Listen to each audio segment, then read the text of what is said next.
হরে কৃষ্ণ। কৃষ্ণ কৃপা শ্রীমূর্তি জগৎগুরু শ্রীল অভয় চরণারো বৃন্দ ভক্তি বেদান্ত স্বামী প্রভুপাদ আন্তর্জাতিক কৃষ্ণ ভাবনামৃত সংঘের প্রতিষ্ঠাতা আচার্য তেনার লেখা ছোট্ট একটি গ্রন্থ পরলোকে সুগম যাত্রা। প্রথম অধ্যায় অপ্রাকৃত জগৎ। জড়বিজ্ঞান অবশেষে একদিন সনাতন অপ্রাকৃত জগৎ অ্যান্টি ম্যাটেরিয়াল ওয়ার্ল্ড আবিষ্কার করবে। এই জগৎ জড়বাদীদের কাছে দীর্ঘকাল অজ্ঞাত ছিল। এই জগৎ সম্বন্ধে বর্তমান ধারণা টাইমস অফ ইন্ডিয়ায় 27শে অক্টোবর 1959 সালে নিচের খবরে প্রকাশিত হয়েছে। Stockholm 26শে October 1559। অ্যান্টিপ্রোটন আবিষ্কারের জন্য আজ 2 মার্কিন বিজ্ঞানীকে পদার্থবিদ্যায় নোবেল প্রাইজ দেওয়া হয়েছে। এই অ্যান্টিপ্রোটন প্রমাণ করেছে যে বস্তু কণা জড় ও চেতন এই 2 আকারে বর্তমান। তারা হলেন ইটালি দেশের 69 বছর বয়স্ক ডক্টর এমিলো সেগ্রে আর সান ফ্রান্সিসকোর ডক্টর ওয়েন চেম্বারলেন। নতুন মতবাদের মূল ধারণা অনুযায়ী অন্য এক প্রকৃতি পরাপ্রকৃতি রয়েছে যা অপ্রাকৃত তত্ত্ব দিয়ে তৈরি। অপ্রাকৃত জগৎ অণু ও পরমাণু বস্তুকে দিয়ে তৈরি। আমাদের পরিচিত জগতের গতি পরস্পর বিপরীতমুখী হয়ে কক্ষপথে এগুলি ভ্রমণ করছে। এই 2 প্রকৃতির বা জগতের সংঘর্ষ হলে উভয় এক মুহূর্তে ধ্বংসপ্রাপ্ত হবে। এই বিবরণে নিচের প্রস্তাবগুলি উত্থাপন করা হয়েছে। 1 নম্বর, জড় অণু বা কণার বিরুদ্ধধর্মী এক অপ্রাকৃত বা চিৎ কণা বা অণু আছে। 2 নম্বর, এই জড়া প্রকৃতি বা জগৎ ছাড়া আর এক প্রকৃতি বা জগৎ আছে যার সম্বন্ধে আমাদের জ্ঞান খুবই সীমিত। 3 নম্বর, এই জড়া প্রকৃতি বা জগৎ ও অপ্রাকৃত বা চিৎ জগতের কোনো এক সময় সংঘর্ষ হলে একটি অপরটিকে ধ্বংস করবে। এই 3টি প্রস্তাবনার প্রথম ও দ্বিতীয়টিকে ঈশ্বরবাদীরা সম্পূর্ণ স্বীকার করেন। তবে অপ্রাকৃত বস্তুর সীমিত বৈজ্ঞানিক সংজ্ঞার মধ্যেই তৃতীয় বস্তুটি আমরা স্বীকার করি। বস্তুত অসুবিধা হচ্ছে এই যে বিজ্ঞানীদের অপ্রাকৃত তথ্যবস্তু সম্বন্ধে ধারণা কেবল প্রাকৃত বস্তুর অন্যরকম বৈচিত্র্যতা পর্যন্ত সীমিত, অথচ যথার্থ অপ্রাকৃত বস্তু অবশ্যই সম্পূর্ণরূপে অপ্রাকৃত বা চিৎ প্রকৃতি। স্বরূপত জড় বস্তু বিনাশশীল, কিন্তু অপ্রাকৃত বস্তুকে সকল জড় বস্তুর লক্ষণমুক্ত হতে হলে অবশ্যই তা অবিনাশী হতে হবে, সনাতন হতে হবে। জড়বস্তু বিনাশী ও বিভাজ্য যদি হয় তবে অপ্রাকৃত বস্তু বা চিৎকণ অবশ্যই অবিনাশী ও অবিভাজ্য হবে। প্রামাণিক শাস্ত্রীয় দৃষ্টিকোণ থেকে আমরা এই প্রস্তাবগুলি আলোচনার প্রয়াস করব। বিশ্বের সর্বাধিসম্মত শাস্ত্র হচ্ছে বেদ। এই বেদ 4 ভাগে বিভক্ত: ঋক্, সাম, যজু ও অথর্ব। সাধারণ লোকের পক্ষে বেদের বিষয়বস্তু উপলব্ধি করা কঠিন।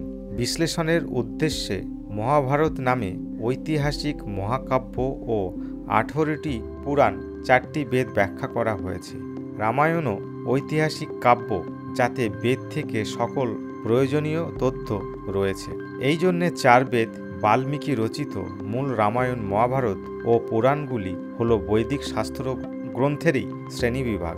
উপনিষদগুলি হচ্ছে 4টি বেদের অংশ, আর বেদান্ত সূত্র হচ্ছে বেদের সারমর্ম। সকল উপনিষদের সারমর্ম ও বেদান্ত সূত্রের প্রাথমিক বিশ্লেষণ রূপে সকল বৈদিক শাস্ত্রের বিষয়বস্তু রূপে ভগবদ্গীতাকে গ্রহণ করা হয়েছে। লীলা পুরুষোত্তম ভগবান শ্রীকৃষ্ণর প্রবক্তা হওয়ার একমাত্র ভগবদ্গীতাকেই সমস্ত বেদের সারমর্ম রূপে সিদ্ধান্ত করা যায়। পরাপ্রকৃতি বা অপ্রাকৃত জগৎ সম্বন্ধে সম্পূর্ণ তথ্য জানতে তিনি অপ্রাকৃত চিৎ জগৎ থেকে জড় জগতে অবতরণ করেন। পরমেশ্বর ভগবানের উৎকৃষ্টতা বা পরাশক্তিকে ভগবদ্গীতায় পরাপ্রকৃতি আখ্যা দেওয়া হয়েছে।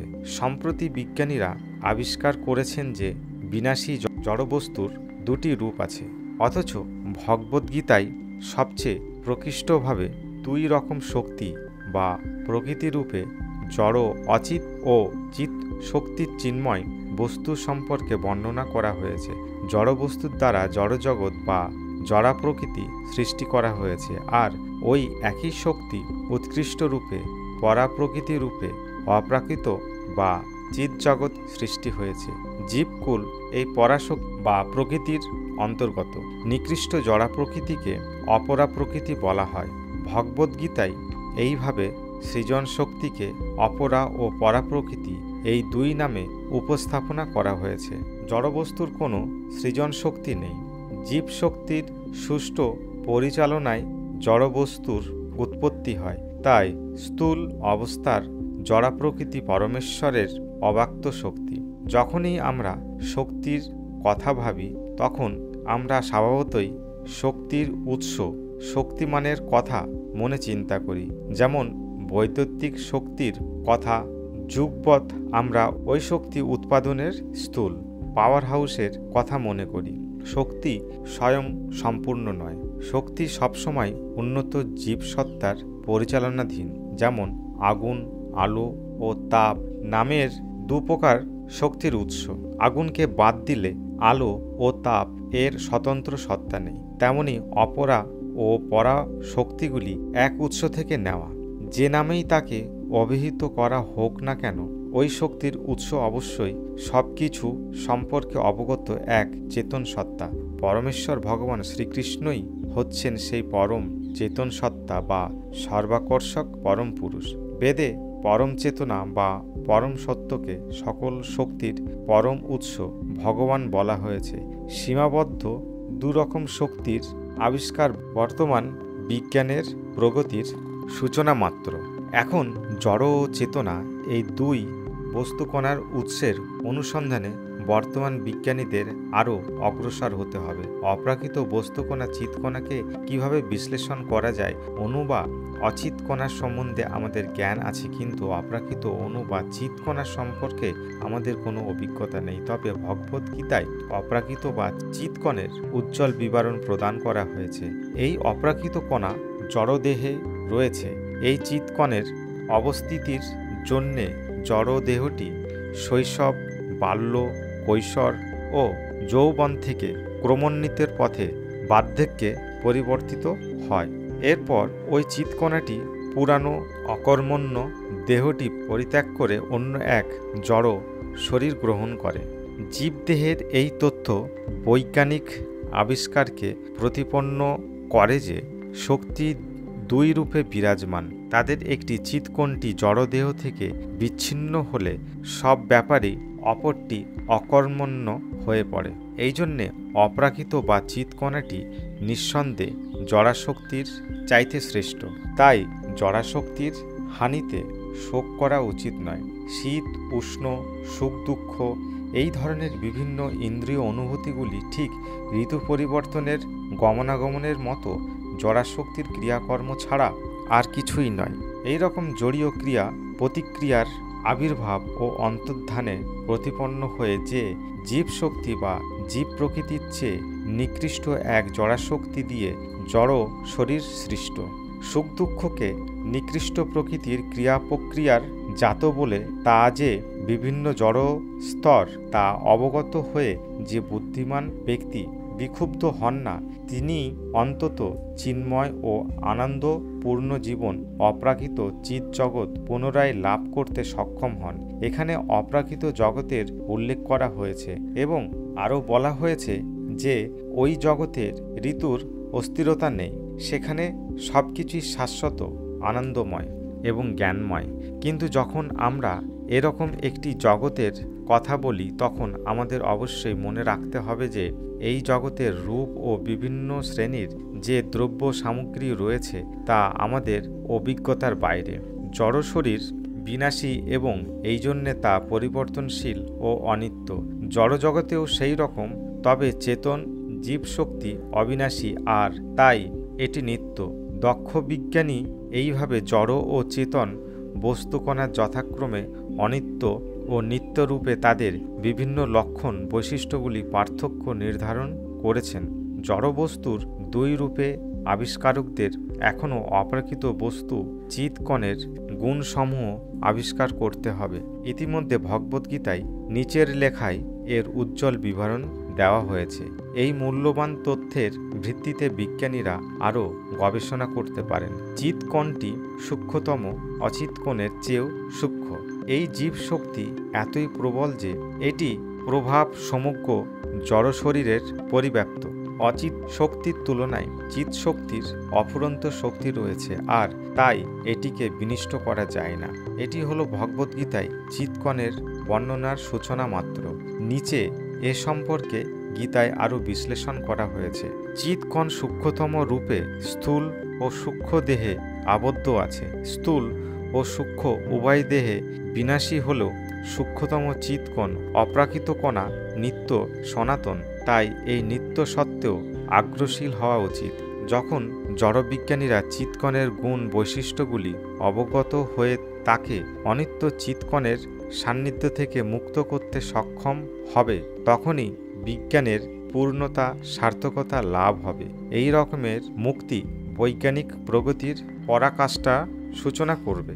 বিজ্ঞানীরা যে আবেশে জানাচ্ছে অপ্রাকৃত বা চিৎকণায় তৈরি আরেকটি প্রাকৃত বা জগৎ রয়েছে, আর জড়া প্রকৃতি বা জড় জগতের সঙ্গে ওই জগতের সংঘাত হলে উভয় ধ্বংসপ্রাপ্ত হবে। একথা আংশিক সত্য। সংঘাত আছে নিরন্তর। প্রতি মুহূর্তে জড় বস্তুকণা বিনষ্ট হচ্ছে, আর অপ্রাকৃত বস্তুকণার মুক্ত হওয়ার প্রয়াস রয়েছে। এই বিষয়টি ভগবদ্গীতায় নিচে এইভাবে বিশ্লেষণ করা হয়েছে। চিৎকণা জীবাত্মা অপ্রাকৃত বস্তুকণা প্রাকৃত বস্তুকণাকে সক্রিয় করতে প্রভাবিত হবে। জীবাত্মা সর্বদাই অবিনাশী। যতক্ষণ অপ্রাকৃত বস্তুকণা স্থূল ও সূক্ষ্ম জড়পিণ্ডে রয়েছে, ততক্ষণ তা এক চিৎকণায় প্রকাশিত। এই দুই বস্তুকণা নিরন্তর সংঘাতের অপ্রাকৃত বস্তুকণার কখনো নাশ হয় না। অতীত বর্তমান বা ভবিষ্যতে কখনো কেউ অপ্রাকৃত বস্তুকণা ধ্বংস করতে পারে না। এই জন্যে বিজ্ঞানীদের অপ্রাকৃত বস্তুকণার শুধু সীমিত সংজ্ঞার পরিপ্রেক্ষিতে প্রাকৃত ও অপ্রাকৃত জগতের সংঘর্ষের উভয় জগতে ধ্বংসপ্রাপ্ত হওয়ার অনুমান সঠিক বলে আমরা মনে করি। ভগবদ্গীতায় বিশ্লেষণ করা হয়েছে অপ্রাকৃত বস্তুকণার ধর্ম ও বৈশিষ্ট্য হলো তা কখনো বিনাশপ্রাপ্ত হয় না। সূক্ষ্ম ও অপরিমেয় অপ্রাকৃত বস্তুকণা সবসময় অবিনাশী, শাশ্বত এবং সনাতন। তবে কিছুকাল পরে এই জড় বস্তুর আচ্ছাদন বিনষ্ট হয়। অপ্রাকৃত ও প্রাকৃত জগতের ক্ষেত্রেও এই একই নীতি কাজ করে। প্রাকৃত জগতের ধ্বংসের ব্যাপারে ভয়ের কিছুই নেই, কেননা অপ্রাকৃত জগৎ ধ্বংস হলেও ওই অপ্রাকৃত জগৎ বর্তমান থাকে। কোনো এক অবস্থার সৃষ্টির সব কিছুরই বিনাশপ্রাপ্ত হয়। জড়দেহ ও জড় জগৎ সৃষ্টি হয়েছে, আর তাই এদের ধ্বংসও হবে। অপ্রাকৃত চিৎজগৎ নিত্য বিরাজমান। এর বারবার সৃষ্টিও নেই, বিনাশও নেই, আর এই জগৎ নিত্য শাশ্বত, আর এই জন্যে তা চিরপুরাতন। তবু এই জগৎ নিত্য নতুন ও প্রাণবন্ত। জড় বস্তুকণার বিনাশ হল অপ্রাকৃত বস্তুকণা অপরিবর্তিত থাকে। এই অপ্রাকৃত চিৎজগৎ ও অপ্রাকৃত বস্তুকণা চিৎকণের ক্ষেত্রেও প্রযোজ্য। জড় জগতের বিনাশ হলেও অপ্রাকৃত চিৎজগৎ সকল পরিস্থিতিতে বিরাজমান থাকে। পরে এই সম্বন্ধে আরও বিশদ ব্যাখ্যা করা হবে। ভগবদ্গীতা থেকে নিচের শিক্ষা। অপ্রাকৃত কণা হল একটি প্রাণশক্তি, যার জন্ম বা সৃষ্টি হয় না। এটি চিরকাল বিদ্যমান। এটি কোনো উৎপত্তি কাল বা মৃত্যুকাল হয় না। এটির পুনঃ পুনঃ উৎপত্তি বা ধ্বংস হয় না। এটি চিরকাল বিদ্যমান থাকে এবং এটি পুরাতন হলেও চিরনবীন। প্রাকৃত কণা নষ্ট হলেও অপ্রাকৃত কণা কখনো বিনষ্ট হয় না। এই তত্ত্বটি অপ্রাকৃত জগতের পাশাপাশি অপ্রাকৃত কণার ক্ষেত্রেও প্রযোজ্য। যখন প্রাকৃত বিশ্ব ধ্বংস হয়ে যায়, তখনও অপ্রাকৃত বিশ্ব সব পরিস্থিতিতেই বিদ্যমান থাকে। এই বিষয়টি পরে আরও বিস্তারিত ব্যাখ্যা করা হবে। বিজ্ঞানীরাও ভগবদ্গীতা থেকে নিম্নলিখিত তথ্য শিখতে পারেন। সম্পূর্ণভাবে অবগত শিক্ষিত ব্যক্তিরা জানেন যে অপ্রাকৃত কণা অবিনশ্বর এবং এটিকে কোনো উভয়ে ধ্বংস করা যাবে না। বিজ্ঞানীরা গ্রহণ করতে পারেন অপ্রাকৃত বস্তুকণা যে অবিনাশী। যারা জানেন সেই জ্ঞানীরা অবগত যে তারা কখনো কোনো উপায়ে বিনাশ হয় না। আণবিক বিজ্ঞানীরা পরমাণু বোমার দ্বারা জড়জগৎকে ধ্বংসের কথা বিবেচনা করতে হবে, কিন্তু তাদের কোনো অস্ত্রেই অপ্রাকৃত চিন্ময় জগৎকে ধ্বংস করতে পারে না। অপ্রাকৃত বস্তুকণা আরও স্পষ্টভাবে ব্যাখ্যা করা হয়েছে এইভাবে, অস্ত্রের দ্বারা একে খণ্ড খণ্ড করা যায় না, আগুনও পোড়ানো যায় না, জলে ভেজানো যায় না, বায়ুতে শুকানো যায় না। এটা অবিভাজ্য, অদাহ, অক্লেদহ ও অশস্য। এটি নিত্য, সর্বগত, স্বরূপত অপরিবর্তনীয় হওয়ায় এর বৈশিষ্ট্য সর্বদা নিশ্চল। সকল জড়কণ বিলক্ষণ হওয়ায় এটি অব্যক্ত, অচিন্ত ও অবিকারী। এই অপ্রাকৃত চিত্তত্ত্ব নিত্য হওয়ায় এ বিষয়ে কারো কখনো শোক করা উচিত নয়। ভগবদ্গীতা ও অন্যান্য সকল বৈদিক শাস্ত্রে এইভাবে উৎকৃষ্ট প্রকৃতি, অপ্রাকৃত শক্তি, চিৎ শক্তিকে প্রাণ, জীব শক্তি বলে গ্রহণ করা হয়েছে। জড় উৎপাদনের সংমিশ্রণে এই জীবাত্মাকে সৃষ্টি করা যায় না। 8টি জড় উপাদানকে নিকৃষ্ট শক্তি বলা হয়েছে। এগুলি হলো মাটি, জল, আগুন, বায়ু, আকাশ, মন, বুদ্ধি, অহংকার। এছাড়া জীবশক্তি বা অপ্রাকৃত তত্ত্ব আছে। একে পরাপ্রকৃতি বা চিৎশক্তি বলা হয়েছে, কেননা পরম চৈতন্য স্বরূপ পরমেশ্বর ভগবান শ্রীকৃষ্ণ তাদের নিয়ামক, তাদের অধ্যক্ষ। দীর্ঘকাল পর্যাপ্ত 8টি ভৌতিক উপাদানের সীমার মধ্যে জড়বাদীরা সীমাবদ্ধ। এই জড়বাদীরা যে অপ্রাকৃত তত্ত্ব বা চিৎ জগতের সামান্য প্রাথমিক তথ্য লাভ করেছেন, এটি খুব উৎসাহজনক। আমরা আশা করি যে কালের অগ্রগতির সঙ্গে সঙ্গে জড়াতীত অপ্রাকৃত জগতের মূল্যায়ন জড়বাদীরা করতে সক্ষম হবে। তবে অপ্রাকৃত শব্দটি সকল জড় গুণাবলীর বিরোধী তত্ত্ব। অবশ্য অপ্রাকৃত তত্ত্ব সম্বন্ধে যারা অভিমত প্রকাশ করেন, এই রকম মনোধর্মীরাও রয়েছেন। তারা 2 শ্রেণীতে বিভক্ত, আর তারা 2 রকম বিভিন্ন ভ্রমান্তর সিদ্ধান্ত করে বসেন। জড়বাদীরা হয় অপ্রাকৃত তত্ত্ব উৎপাদনকে অস্বীকার করেন, অথবা এক বিশেষ পরিস্থিতিতে জড় উপাদানের খণ্ড খণ্ড হয়ে বিনষ্ট হওয়ার কথা স্বীকার করেন। অন্য দল 24টি তত্ত্ব সহ জড় উপাদানের প্রত্যক্ষভাবে বিরোধী রূপে অপ্রাকৃত তত্ত্বকে গ্রহণ করেন। এই দলকে সংখ্যাকার বলেন। তারা জড় উপাদানের তত্ত্ব অনুসন্ধান করে তাদের সূক্ষ্মভাবে বিশ্লেষণ করেন। তথ্য অনুসন্ধানের পর সংখ্যাকাররা অন্তিমে শুধু এক জড়াতীত নিষ্ক্রিয় তত্ত্ব গ্রহণ করে। তবে এই সব শুষ্ক তার্কিকদের ক্ষেত্রে অসুবিধাগুলি হলো যে তারা নিকৃষ্ট শক্তির দ্বারা শুষ্ক তর্ক করে। তারা উচ্চতর অধিকারী আচার্যদের প্রদত্ত তত্ত্ব সংগ্রহ করে না।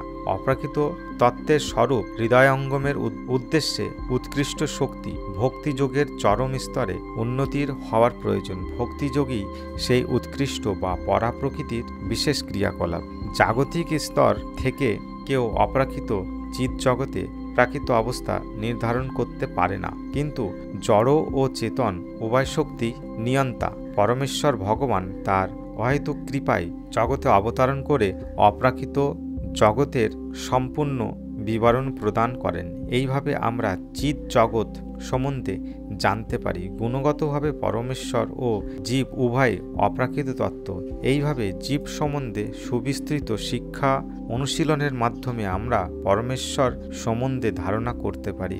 জীবমাত্রই এই স্বতন্ত্র ব্যক্তি সত্তা, তাই পরম চেতন সত্তা নিশ্চয় পরম পুরুষ হবে। বৈদিক সাহিত্যে পরম পুরুষকে কৃষ্ণ নামে অভিহিত করা হয়েছে। কৃষ্ণ নামটি হল পরমেশ্বর ভগবানের প্রকৃতভাবে বুঝবার জন্য যথার্থ নাম। তিনি জড় ও চেতন উভয় জগতের নিয়ন্তা। কৃষ্ণ কথাটি তাৎপর্য হচ্ছে তিনি পরম নিয়ন্তা। ভগবদ্গীতায় ভগবান এই তত্ত্ব প্রতিপন্ন করেছেন।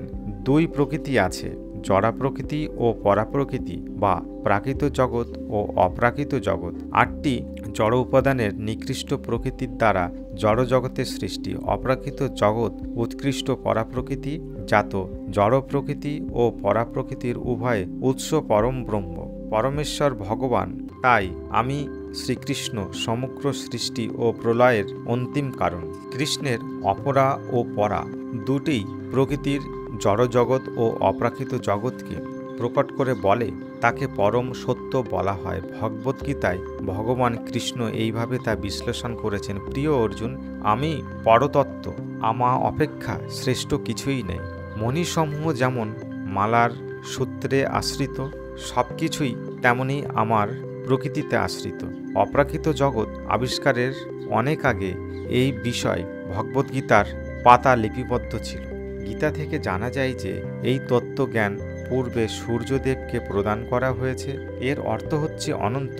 কুরুক্ষেত্রের যুদ্ধে 12 কোটি বছর পূর্বে ভগবান শ্রীকৃষ্ণ গীতাতত্ত্ব ব্যাখ্যা করেছিলেন। গীতায় প্রাপ্ত জ্ঞানের সামান্য অংশমাত্র আধুনিক বিজ্ঞান আবিষ্কার করেছেন। অপ্রাকৃত জগতের কথা ভগবদ্গীতাও দেখা যায়। সেই সব প্রাপ্ত তত্ত্বের ভিত্তিতে নিঃসন্দেহে বলা যায় যে সেই চিৎ জগৎটি চিদাকাশের বিরাজমান। ভগবদ্গীতায় যাকে সনাতন ধাম বা নিত্য জগৎ রূপে উল্লেখ করা হয়েছে, জড় উপাদান দ্বারা যেমন জড় জগতের সৃষ্টি হয়েছে, ঠিক সেই রকম চিন্ময় উপাদান দ্বারা অপ্রাকৃত জগৎ ও তার বস্তু সকল সৃষ্টি হয়েছে। সেখানে চিন্ময় জীবের বাস। অপ্রাকৃত চিৎ জগতে কোনো জড় বস্তু নেই, সেখানে সব কিছুই চিন্ময়। সেখানে পরম পুরুষ হচ্ছেন ভগবান স্বয়ং। চিৎ জগতের দিব্য জীবেরা নিত্য চিন্ময় ও আনন্দময়। পক্ষান্তরে বলা যায় তারা সকলেই সমস্ত ভগবৎ গুণাবলীতে বিভূষিত। জড়জগতের সর্বোচ্চ লোককে ব্রহ্মলোক বা সত্যলোক বলা হয়। সর্বশ্রেষ্ঠ গুণসম্পন্ন হওয়ায় তারা এই ব্রহ্মলোকবাসী। জড়জগতের প্রথম সৃষ্টি জীব ব্রহ্মা হচ্ছেন ব্রহ্মলোকের অধিপতি। আমাদের মতো তিনিও একজন জীব, তবে জড়জগতে তিনি হচ্ছেন সবচেয়ে যোগ্য সম্পন্ন ব্যক্তি। কিন্তু তিনি ভগবানের সমপর্যায়ভুক্ত নন, তিনিও ভগবানের কৃতত্বাধীন জীবসমূহের সমশ্রেণীভুক্ত। ভগবান ও জীবকুল উভয় অপ্রাকৃত জগতের অন্তর্গত। তাই বিজ্ঞানীরা অপ্রাকৃত জগতের গবেষণা করে বিশ্বের জনগণের সেবা করতে পারে। কিভাবে এই জগৎ পরিচালিত হয়, কিভাবে তারা আকারপ্রাপ্ত হয়, কারা এখানে অধিপতি ইত্যাদি বিষয়ে তারা গবেষণা করতে পারেন। বৈদিক শাস্ত্র শ্রীমদ্ ভগবতে এই বিষয়সমূহ বিশদভাবে আলোচিত হয়েছে। ভগবদ্গীতা শ্রীমদ্ ভগবতের প্রাথমিক শিক্ষা অনুশীলন। বিজ্ঞান জগতের সকল ব্যক্তি এই দুটি গুরুত্বপূর্ণ গ্রন্থ সম্পূর্ণরূপে অনুশীলন করা উচিত। এই দুটি গ্রন্থে বৈজ্ঞানিক প্রগতির বহু সূত্র দেওয়া আছে। এ থেকে বহু নতুন আবিষ্কারের সন্ধান পাওয়া যায়। পারমার্থবাদী বা জড়বাদীরা দুই বিশিষ্ট শ্রেণী লোক। পারমার্থবাদীরা বেদের মতো প্রাথমিক শাস্ত্র থেকে জ্ঞান লাভ করেন। বৈদিক শাস্ত্র দিব্য গুরু শিষ্য পরম্পরার ধারায় প্রাথমিক সূত্র থেকে প্রাপ্ত। এই গুরু শিষ্য পরম্পরার সম্পর্কে ভগবদ্গীতায় উল্লেখ আছে। ভগবদ্গীতায় কৃষ্ণ বলেছেন যে তিনি এই গীতাতত্ত্ব শত সহস্র বছর আগে সূর্যদেবকে শিক্ষা দিয়েছেন। সূর্যদেব তার পুত্র বর্তমান মানবজাতির জনক মনুকে তা শিক্ষা দেন। মনু পরবর্তীকালে এই দিব্যজ্ঞান তার পুত্র রাজা ইক্ষ্বাকুকে দান করেন। ভগবান শ্রীরামচন্দ্র যে বংশে আবির্ভূত হয়েছিলেন, ইক্ষ্বাকু ছিলেন তার পূর্বপুরুষ। ভগবান শ্রীকৃষ্ণের আবির্ভাবের সময় 5000 বছর পূর্বে এই সুদীর্ঘ গুরু শিষ্য পরম্পরার প্রভাবে বিচ্ছিন্ন হয়।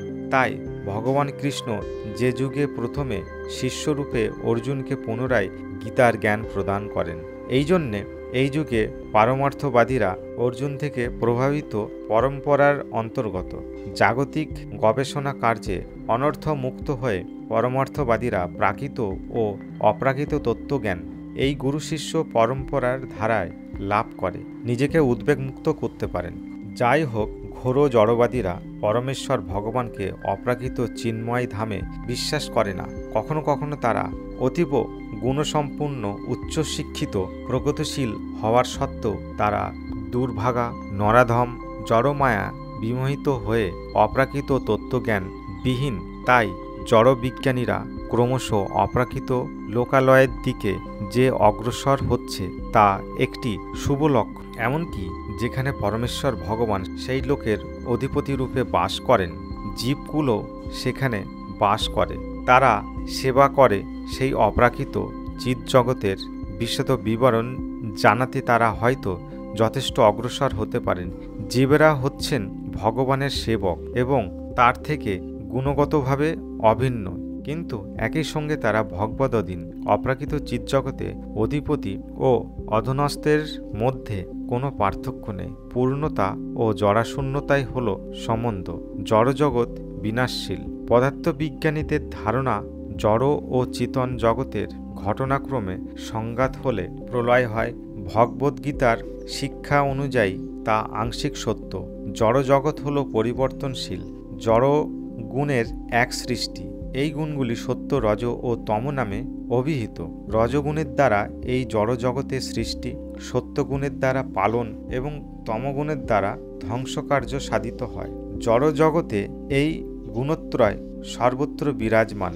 তাই বিশ্বের সর্বত্র প্রতি ঘণ্টা, মিনিট ও সেকেন্ড সৃষ্টি, পালন ও বিনাশের কাজ চলেছে। এখানকার সর্বোচ্চ ব্রহ্মলোকেই এই গুণগুলির প্রভাবাধীন। যদিও সত্য গুণাধীন এই লোকের অধিবাসীদের আয়ুষ্কাল 4,30,00,000 গুণ, 1000 গুণ, 2 গুণ, 30 গুণ, 12 গুণ, 100 সৌর বছর। যাই হোক, এই দীর্ঘ জীবন হল ব্রহ্মলোকেও প্রলয় হয়। ভূলোকের তুলনায় ব্রহ্মলোকে জীবন কল্পাতীত দীর্ঘ হলেও অপ্রাকৃত চিৎজগৎ অনন্ত জীবনের তুলনায় তা এক নিমিষ মাত্র। তাই ভগবদ্গীতার প্রবক্তা ভগবান শ্রীকৃষ্ণ তার ধাম অপ্রাকৃত চিন্ময় জগতের গুরুত্ব দৃঢ়তার সঙ্গে বলেছেন।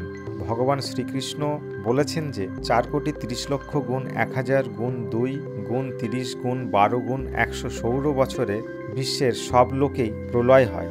জড় জগতে প্রলয়ের সঙ্গে সঙ্গে এই লোকের সমগ্র জীবনগুলো বিনাশ প্রাপ্ত হয়। তবে জীবমাত্রই স্বরূপত চিৎকণ, অপ্রাকৃত বস্তু। কিন্তু অপ্রাকৃত কার্যকলাপ অনুশীলন করার মাধ্যমে জীব নিজেকে অপ্রাকৃত চিৎ জগতে উন্নীত না করে জড়জগতের প্রলয়ের সঙ্গে সঙ্গে তার ভৌতিক অস্তিত্ব বিনষ্ট হয় এবং জীব এক নতুন বিশ্বে এক জড় আকৃতিতে পুনর্জন্মের অধীন হয়। পক্ষান্তরে বলা যায়, জীব তখন জন্ম মৃত্যুময় সংসার তাপ ভোগ করে। একমাত্র যারা ভগবানের প্রেমময়ী সেবায় যুক্ত তারাই কেবল এই জগতে জড়দেহ ত্যাগের পর নিঃসন্দেহে অপ্রাকৃত জগতে স্থানান্তরিত হয়। অপ্রাকৃত কর্মের অনুশীলনের মাধ্যমে তারা ভগবদ্ধামে ফিরে গিয়ে অমৃততত্ত্ব লাভ করে। এই অপ্রাকৃত বা চিৎকর্ম কি? এগুলি হল ভবঔষধি। যেমন কেউ অসুস্থ বোধ করলে চিকিৎসকের শরণাপন্ন হয়। চিকিৎসক তাকে ওষুধের নির্দেশ দেয় যাতে দুর্দশাগ্রস্ত রোগী সেই অবস্থা থেকে আরোগ্য লাভ করে। তেমনি জীব হল ভবরোগী, আর সেই জন্যে তার পারমার্থিক সদ্বৈদ্যের শরণাপন্ন হওয়া প্রয়োজন। তার রোগ কি? সে জন্মমৃত্যু জরা ব্যাধিময় সংসার দুঃখ ভোগ করছে। ভগবত দর্শন রূপ আরোগ্য পন্থা গ্রহণের মাধ্যমে সে জন্মমৃত্যুবিহীন নিত্যজীব অপ্রাকৃত জগতে ফিরে যেতে পারে। জড়জগতের প্রলয় হয় দুইভাবে: 4,30,00,000 গুণ 1000 সৌর বৎসরান্তর বা ব্রহ্মার একদিনের অবসানের সর্বোচ্চ ব্রহ্মলোকের আংশিক প্রলয় হয়। সেই আংশিক প্রলয়ের সময় সর্বোচ্চ ব্রহ্মলোক প্রলয় হয় না, কিন্তু 4,300,000 গুণ 1000 গুণ 2 গুণ 30 গুণ 12 গুণ 100 সৌর বছরের পর সমগ্র জড় প্রকাশ অপ্রাকৃত দিব্য দেহে বিলুপ্ত হয়। যেখান থেকে জড় প্রকাশের উদ্ভব হয়েছিল, প্রকট ও প্রলয়ের পর বিলুপ্ত ঘটে। জড় আকাশ থেকে বহু বহু দূরে অপ্রাকৃত জগতের কখনো প্রলয় হয় না। অপ্রাকৃত জগতে জড় জগৎ বিলুপ্ত হয়। বিজ্ঞানীদের ধারণা, অপ্রাকৃত ও প্রাকৃত জগতের হয়তো এক সংঘাত হতে পারে ও জড়জগতের বিনাশ হতে পারে, কিন্তু অপ্রাকৃত জগৎ কখনোই বিনষ্ট হবে না।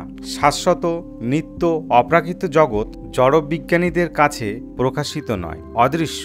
জড়গুণের ঠিক বিপরীত হওয়ায় জড়বিজ্ঞানীরা কেবল এই জগতের তথ্য পেতে পারে। কেবল মুক্তাত্মা আচার্যদের কাছ থেকেই অপ্রাকৃত জগতের পূর্ণ তথ্য জানা যায়। যারা অপ্রাকৃত তত্ত্ব পূর্ণরূপ উপলব্ধি করেছেন, ভগবানের শরণাগত বিনম্র ভক্ত সৌত পন্থা এই জ্ঞান লাভ করেন। এইভাবে সৃষ্টির প্রথম জীব ব্রহ্মার হৃদয়ে বৈদিক জ্ঞান প্রকাশ করা হয়। ব্রহ্মাজি এই জ্ঞান নারদ মুনিকে প্রদান করেন। সেই রকম পরমেশ্বর ভগবান শ্রীকৃষ্ণ সূর্যদেব বিবস্বানকে ভগবদ্গীতা তত্ত্ব শিক্ষাদান করেন। আর এই স্রোত পন্থায় শিষ্য পরাক্রমে ভগ্ন হলে ভগবান শ্রীকৃষ্ণ কুরুক্ষেত্রের রণাঙ্গনে অর্জুনকে এই শিক্ষা পুনরায় দান করেন। তখন শ্রীকৃষ্ণের কাছে দিব্যজ্ঞান লাভের জন্য অর্জুন কৃষ্ণের শিষ্যের ভূমিকা গ্রহণ করেন।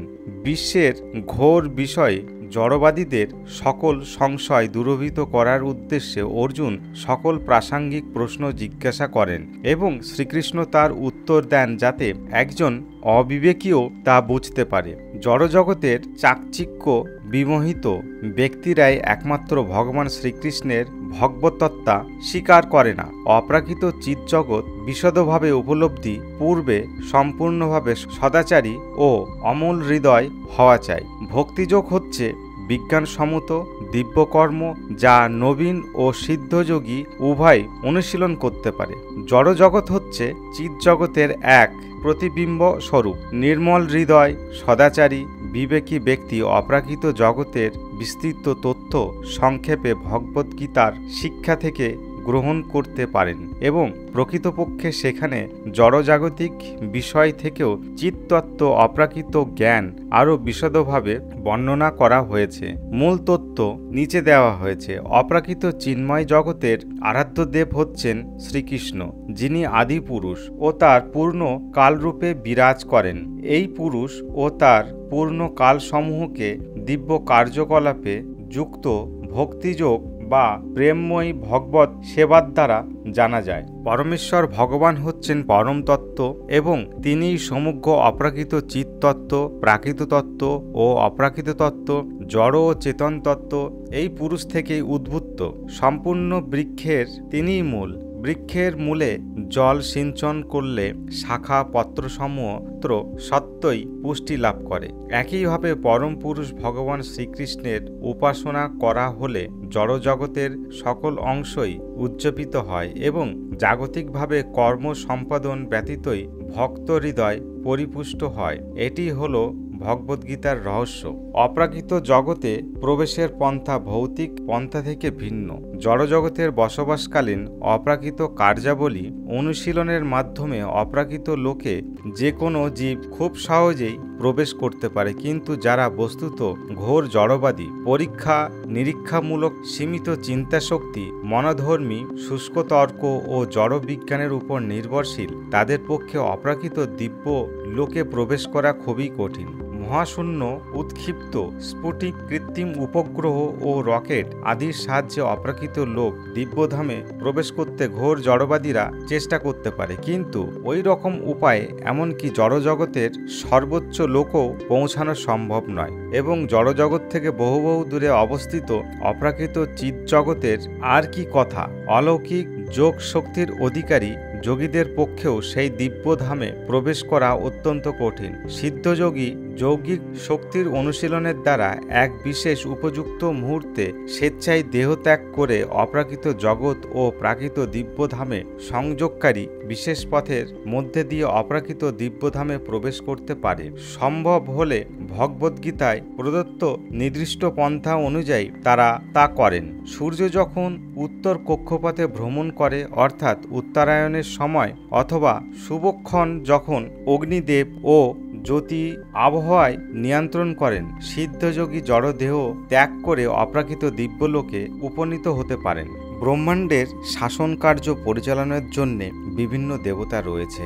বিশ্বের প্রশাসনের জটিলতা হৃদয়ঙ্গম করতে অক্ষম মূর্খ লোকেরা অগ্নি, জল, বিদ্যুৎ, দিন, রাত আদি দেবতাদের ব্যক্তিগত পরিচালনার ধারণা হাস্যকর বলে মনে করে, কিন্তু সিদ্ধযোগীরা জানেন কিভাবে এসব জাগতিক কার্যের আদর্শ পরিচালকদের তুষ্ট করা যায়। তাদের সদিচ্ছার সুযোগ নিয়ে স্বেচ্ছায় অপ্রাকৃত দিব্য জগতে বা জড় আকাশে সর্বোচ্চ লোকে প্রবেশের ব্যবস্থার মধ্যে সবচেয়ে সমোপযোগী মুহূর্ত এই সকল যোগীরা তাদের জড়দেহ ত্যাগ করেন। জড়জগতের সর্বোচ্চ লোকে শত সহস্র বছর ধরে যোগীরা আরও আরামদায়ক ও সুখপ্রদ জীবন উপভোগ করেন। তবে জীবন সেখানে নিত্য শাশ্বত নয়। পৃথিবী বা ভূলোকে বসবাসকারীদের জড় দৃষ্টির আড়ালে জাগতিক কার্যের পরিচালক দেবতাদের সৃষ্ট এক সমোপযোগী মুহূর্ত যৌগিক শক্তির মাধ্যমে শাশ্বত অনন্ত জীবনকামীরা অপ্রাকৃত চিন্ময় জগতে প্রবেশ করেন। যারা যোগী নয় অথচ যজ্ঞ, দান, তপস্যার্চাদি পূর্ণ কর্ম প্রভাবে এক সমুচিত মুহূর্তে মারা যায়, তারা উচ্চতর লোক প্রাপ্ত হয়, কিন্তু তারা এই ভূলোকে আবার ফিরে আসেন। সূর্য যখন তার কক্ষপথের দক্ষিণ মার্গে বা ধূম মাসে অর্ধেক সময় অন্ধকারাচ্ছন্ন থাকে তখন তারা গমন করেন। সার কথা হলো, অপ্রাকৃত চিন্ময় লোকে প্রবেশের বসবাসকারীকে ভগবদ্গীতায় অপ্রাকৃত কর্ম বা ভগবত সেবার পথ গ্রহণের কথা বলা হয়েছে। উত্তম ভক্তিযোগীদের নির্দেশের মতো যারা ভগবত সেবার পথ গ্রহণ করেন, অপ্রাকৃত চিন্ময় লোকে প্রবেশের চেষ্টায় তারা কখনো নিরাশ হন না। অনেক প্রতিবন্ধক থাকলেও ভক্তিযোগীদের প্রদর্শিত পথ কঠোরভাবে অনুসরণ করে কৃষ্ণ ভক্তরা সহজে ওই বাধাগুলি অতিক্রম করেন। এই রকম ভক্ত অপ্রাকৃত ভগবদ্ধামে অগ্রসরের জীবনযাত্রায় কখনো বিভ্রান্ত হন না। চিন্ময় জগতে প্রবেশের জন্য ভগবত ভক্তির নিশ্চিত পথ গ্রহণকারী কেউই প্রবঞ্চিত বা হতাশ হন না।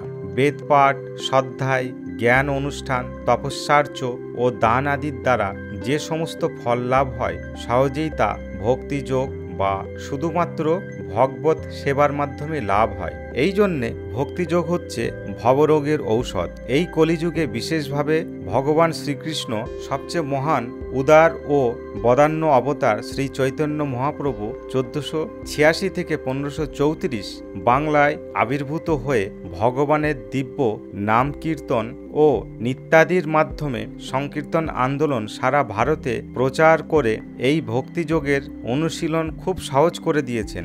ভগবান শ্রী চৈতন্য মহাপ্রভুর কৃপায় একজন সহজেই এই ভক্তিযোগ পন্থা অবলম্বন করতে পারেন। এইভাবে হৃদয়ের সমস্ত সংশয় দূরীভূত হলে সংসার দাবানল নির্বাপিত হবে এবং দিব্য আনন্দে বর্ষণ হবে। ব্রহ্মসংহিতার পঞ্চম অধ্যায় বসুধা বিভূতি ভিন্নম এর যে বিবরণ হয়েছে তা এই জড়জগতের মাধ্যমে ভগবদ্গীতায়ও জানানো হয়েছে যে শত সহস্র ব্রহ্মাণ্ড বৈচিত্র্যময় লোকসমূহ রয়েছে, আর এই সকল ব্রহ্মাণ্ড ভগবানের সৃজন শক্তি 1/4 মাত্র। ভগবানের সৃজন শক্তির 3/4 দিয়ে বৈকুণ্ঠ লোক চিদাকাশ প্রকাশিত। অপ্রাকৃত চিন্ময় লোকের অস্তিত্বের গবেষণার মধ্যে দিয়ে শেষ পর্যন্ত জড়বিজ্ঞানীদের দ্বারা ব্রহ্মসংহিতা ও ভগবদ্গীতার এই সব শিক্ষা দৃঢ় নিশ্চিত হবে। 21শে ফেব্রুয়ারি 1960 সালে মস্কো খবরে জানানো হয়, জ্যোতির্বিজ্ঞানে রাশিয়ায় প্রখ্যাত অধ্যাপক বরিস ভোরানসোভ ভেলিয়ামিনোভ বলেন যে ব্রহ্মাণ্ডে উন্নত চেতনা সম্পূর্ণ জীব সমন্বিত অসংখ্য গ্রহলোক রয়েছে। রাশিয়ান মহাকাশচারী এই উক্তি নিচের ব্রহ্মসংহিতার 5ম অধ্যায় 40 নম্বর শ্লোকের বিবরণকে দৃঢ়ভাবে সমর্থন করেন। যস্য প্রভা প্রভবত জগদণ্ড কোটি কোটিম্বশেষ বসুধাদি বিভূতি বিভন্নম তদ্ব্রহ্ম নিষ্কলমন্তম মহাশেষ ভূতনম গোবিন্দাম আদি পুরুষাম তমহাম ভজামি। ব্রহ্মসংহিতার এই উদ্ধৃতি অনুযায়ী রাশিয়ার জ্যোতির্বিজ্ঞানী প্রতিপন্ন করেছেন অন্তরিক্ষে কেবল অসংখ্য গ্রহলোকেই নেই, অসংখ্য ব্রহ্মাণ্ডও আছে। সেই অসংখ্য ব্রহ্মাণ্ডগুলি অসংখ্য লোকসহ অন্তরিক্ষে ভাসমানই নয়, মহাবিষ্ণুর দিব্য দেহনিঃসৃত ব্রহ্মজ্যোতি থেকে তারা উদ্ভূত, যিনি এই ব্রহ্মাণ্ডের অধিপতি ব্রহ্মার দ্বারা বন্দিত হন। রুশ জ্যোতির্বিজ্ঞানী এও প্রতিপন্ন করেছেন যে কম করে হলেও 1 কোটি গ্রহলোকে জীব আছে। ব্রহ্মসংহিতাতে নির্দেশ করা হয়েছে যে অসংখ্য ব্রহ্মাণ্ডের প্রতিটি অসংখ্য বৈচিত্র্যপূর্ণ গ্রহলোক সমূহ রয়েছে। জীবতত্ত্ববিদ অধ্যাপক ভ্লাদিমির অল্টভের এই অভিমত যে উপরিক্ত গ্রহলোক কোনো গ্রহলোকগুলিতে এই পৃথিবীর মতো উন্নত অবস্থাপ্রাপ্ত হওয়াকে সমর্থন করেছেন, যা হচ্ছে এক জ্যোতির্বিজ্ঞানীর অভিমত। মস্কো থেকে আরও খবর এসেছে এমনও হতে পারে যে পৃথিবীর মতোই ওই সকল গ্রহলোকেও জীবনের বিকাশও হয়েছে। রসায়নের বিজ্ঞানী নিকোলাস ওই গ্রহলোকের জলবায়ুর সমস্যা বিষয়ে দৃষ্টি আকর্ষণ করে বলেছেন, যেমন মঙ্গল গ্রহে নিম্ন তাপমাত্রার জীবদেহ সাধারণভাবে খুব সহজেই থাকা উপযোগী। তিনি বলেন যে তার অনুভূতি হলো মঙ্গল গ্রহের জলবায়ু বায়বীয় সংগঠন সেখানকার প্রাণীসমূহ জীবন ধারণের পক্ষে যথেষ্ট অনুকূল, যা ওই আবহাওয়ার উপযোগী। বৈচিত্র্যময় বিভিন্ন গ্রহলোকে জীবসত্তার উপযোগিতাকে ব্রহ্মসংহিতায় বিভূতি বিভন্নম বলে বর্ণনা করা হয়েছে, অর্থাৎ ব্রহ্মাণ্ডগুলির অসংখ্য গ্রহলোকের প্রত্যেকটি এক বিশেষ পরিবেশ সম্পূর্ণ এবং সেখানকার আবহাওয়া উৎকর্ষতা বা নিকৃষ্টতা অনুযায়ী জীবকুল বিজ্ঞান দর্শনাদিতে উন্নতশীল। বিভূতি অর্থে বিশেষ ক্ষমতা এবং ভিন্নম অর্থে ভিন্ন ভিন্ন যান্ত্রিক উপায়ে অনন্য গ্রহলোক পৌঁছানোর উদ্যোগে যারা অন্তরিক্ষে অভিযানের সচেষ্ট, সেই বিজ্ঞানীদের হৃদয়ঙ্গম করা আবশ্যক যে পৃথিবীর পরিবেশের উপযোগী জীবসত্তা অন্য গ্রহলোকে পরিবেশে থাকতে অক্ষম। তাই মানুষের চন্দ্র সূর্য বা মঙ্গল গ্রহে অভিযানের চেষ্টা সম্পূর্ণ নিষ্ফল হবে, কেননা অন্যান্য গ্রহলোকে পরিবেশ আবহাওয়া বিভিন্ন। তবে ইচ্ছা হলে স্বতন্ত্রভাবে যে কোনো গ্রহলোকে যাওয়ার চেষ্টা করা যায়, কিন্তু তা সম্ভব কেবল মানসিক ভাবনার পরিবর্তনের দ্বারা। মন হচ্ছে জড় দেহের প্রধান ইন্দ্রিয়। এই জড়দেহের ক্রমবিবর্তন প্রগতি তার মানসিক ভাবনার উপর নির্ভর করে। একটি কীটের দৈহিক গঠনের পরিবর্তন হয়ে প্রজাপতিতে রূপান্তরিত এবং বর্তমান চিকিৎসা বিজ্ঞানে পুরুষ দেহ নারী দেহে রূপান্তর বা তার বিপরীতে কম বেশি মানসিক ভাবনার উপর নির্ভরশীল। ভগবদ্গীতায় বলা হয়েছে যে যদি কেউ মৃত্যুর সময় পরমেশ্বর ভগবান কৃষ্ণের রূপের মনকে আবিষ্ট করে দেহত্যাগ করেন, তিনি তৎক্ষণাৎ অপ্রাকৃত দিব্যধামে চিন্ময় স্থিতিতে প্রবেশ করে। এর অর্থ হচ্ছে যে ভগবত ভজনের নির্দিষ্ট বিধিগুলি পালনের মাধ্যমে জড় দেহ থেকে ভগবানের চিন্ময় রূপে মনকে শিক্ষা দিয়ে সহজেই ভগবদ্ধাম লাভ করতে পারেন, এ বিষয়ে বিন্দুমাত্র সন্দেহ নেই। এইভাবে কেউ আকাশে যে কোনো গ্রহলোকে প্রবেশ করতে ইচ্ছা করে দেহত্যাগ মাত্রই তিনি সেখানে যেতে পারেন। কেউ চন্দ্র সূর্য বা মঙ্গল গ্রহে যেতে চাইলে ওই উদ্দেশ্যে কেবল উপযোগী কার্য অনুষ্ঠান দ্বারা তিনি তা করতে পারেন। ভগবদ্গীতার নিচে বিবরণে এই তথ্যকে প্রতিপন্ন করা হয়েছে। মৃত্যুর সময় যিনি যে ভাব স্মরণ করে দেহত্যাগ করেন, মৃত্যুর পর তিনি সেভাবেই ভাবিত তথ্যকেই লাভ করেন। ভরত মহারাজ কঠোর তপস্যাময় জীবনযাপন করলেও মৃত্যুর সময় হরিণের চিন্তা করে দেহত্যাগ করার পর একটি হরিণ হয়ে জন্মগ্রহণ করেন। যাই হোক, তিনি তার বিগত জীবনের ভগবত ভাবনা বজায় রেখেছিলেন এবং নিজের ভুল বুঝতে পেরেছিলেন। একজন ব্যক্তির সারা জীবনের কার্যকলাপ মৃত্যুর সময় তার চিন্তা ভাবনাকে যে প্রভাবিত করে তা হৃদয়ঙ্গম করা প্রয়োজন। শ্রীমদ্ ভগবতে ৩য় স্কন্ধে ৩২ অধ্যায় চন্দ্রলোকে প্রবেশের উপায় নিচে বর্ণনা করা হয়েছে। ভগবদ্ধামের তথ্য যাদের জানা নেই, সেই জড়বাদীরা সর্বদাই জাগতিক ধন যশ খ্যাতি লাভের প্রমত্তত্ত্ব। এইসব লোকে তাদের সুখের জন্যে নিজ পরিবার ভরণ পোষণের উন্নতির আগ্রহী থাকে এবং তারা সামাজিক ও জাতীয় কল্যাণের প্রগতিতেও অগ্রসীল থাকে। এইসব লোক জড় জাগতিক কার্যকলাপের দ্বারা তাদের স্ফীত বস্তু লাভ করে। এরা শাস্ত্র নির্দিষ্ট কার্যকলাপে যান্ত্রিকভাবে নিযুক্ত থাকে এবং তাই শাস্ত্র নির্দিষ্ট যজ্ঞ অনুষ্ঠান দ্বারা পিতৃপুরুষ ও দেবতাদের তুষ্ট করতে ইচ্ছুক। এই রকম যজ্ঞ ও কর্মকাণ্ডী অনুষ্ঠানে আসক্ত জীবাত্মা মৃত্যুর পর চন্দ্রলোকে প্রবেশ করে।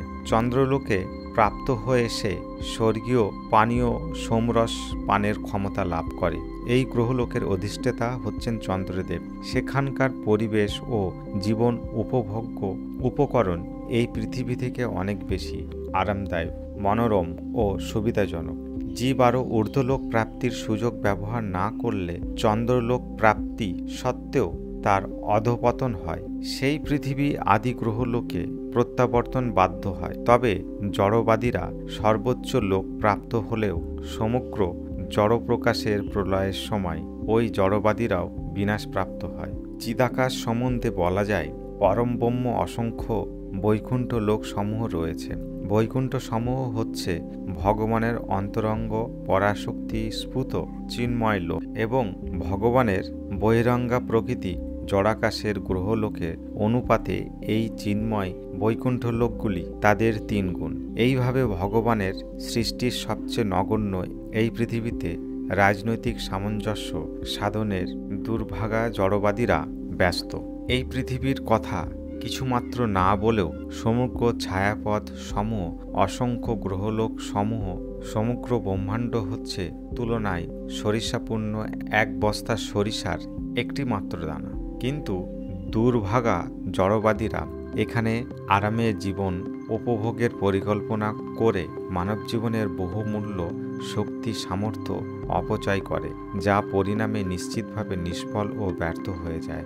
মনোধর্মী শুষ্ক তর্কপন্থায় সময়ের অপচয় করার পরিবর্তে সাধারণ জীবন ও উচ্চ ভগবত ভাবনার মাধ্যমে একজন নিরন্তর জড়জাগতিক অশান্তি থেকে উদ্ধার লাভ করতে পারেন। এমনকি একজন জড়বাদী উন্নত ভৌতিক সুযোগ সুবিধা ভোগ করতে ইচ্ছুক হলেও পৃথিবী থেকে বহুগুণ উন্নত ভৌতিক সুখ ভোগ সেখানে পাওয়া যায়, সেই গ্রহলোক সমূহ সে লাভ করতে পারে। তবে সর্বশ্রেষ্ঠ হচ্ছে দেহত্যাগের পর চিদাকাশে ফিরে যাওয়ার প্রয়াস করা। যাই হোক, কেউ যদি জাগতিক ভৌতিক সুবিধা ভোগ করতে ইচ্ছুক হয়, যৌগিক শক্তির প্রয়োগের দ্বারা সে জড়াকাশে গ্রহান্তরে স্থানান্তরিত হতে পারে। মহাকাশচারীদের খেলার স্পুটনিক শিশুসুলভ বিনোদন ছাড়া আর কিছুই নয়, কেননা তা কোনো কাজের নয়। ভৌতিক জড়দেহস্থ বায়ুর গতি নিয়ন্ত্রণ শিক্ষাদায়ক হওয়ার অষ্টাঙ্গ যোগ সাধনও ভৌতিক পন্থা। চিৎ স্ফুলিঙ্গ আত্মা দেহস্থ বায়ুতে ভাসমান এবং আত্মা বিরাজিত বায়ুর ঢেউগুলি হচ্ছে শ্বাস প্রশ্বাস। তাই যোগ সাধনা হলো বায়ু নিয়ন্ত্রণের একটি কৌশল মাত্র, যার মাধ্যমে উদর থেকে নাভি, নাভি থেকে বক্ষ, বক্ষ থেকে কণ্ঠদেশ, সেখান থেকে চক্ষু গোলকে, তারপর ব্রহ্মরন্ধ্রে এবং সেখান থেকে স্ফীত যে কোনো গ্রহলোকে স্থানান্তরিত হওয়া যায়। জড়বিজ্ঞানীরা বায়ু ও আলোকের গতিবেগ নির্ধারণ করেন, কিন্তু মন ও বুদ্ধির গতিবেগ সম্বন্ধে তাদের কোনো ধারণা নেই। মনের গতিবেগ সম্বন্ধে আমাদের কিছু সীমিত অভিজ্ঞতা আছে, কেননা মুহূর্তের মধ্যে শত সহস্র মাইল দূরে আমার মনকে স্থানান্তরিত করতে পারি। মনের চেয়েও বুদ্ধি আরও বেশি, আরও সূক্ষ্ম। বুদ্ধির চেয়েও সূক্ষ্ম হলো আত্মা এবং চিৎকণা, যা মন ও বুদ্ধির মতো জড় নয়। পরাপ্রকৃতি এই চিৎ পরমাণু আত্মা বুদ্ধির চেয়ে শত সহস্র গুণ সূক্ষ্ম ও প্রবল। তাই এইভাবে আত্মার গ্রহান্তর পরিভ্রমণের গতিবেগ আমরা শুধু কল্পনা করতে পারি।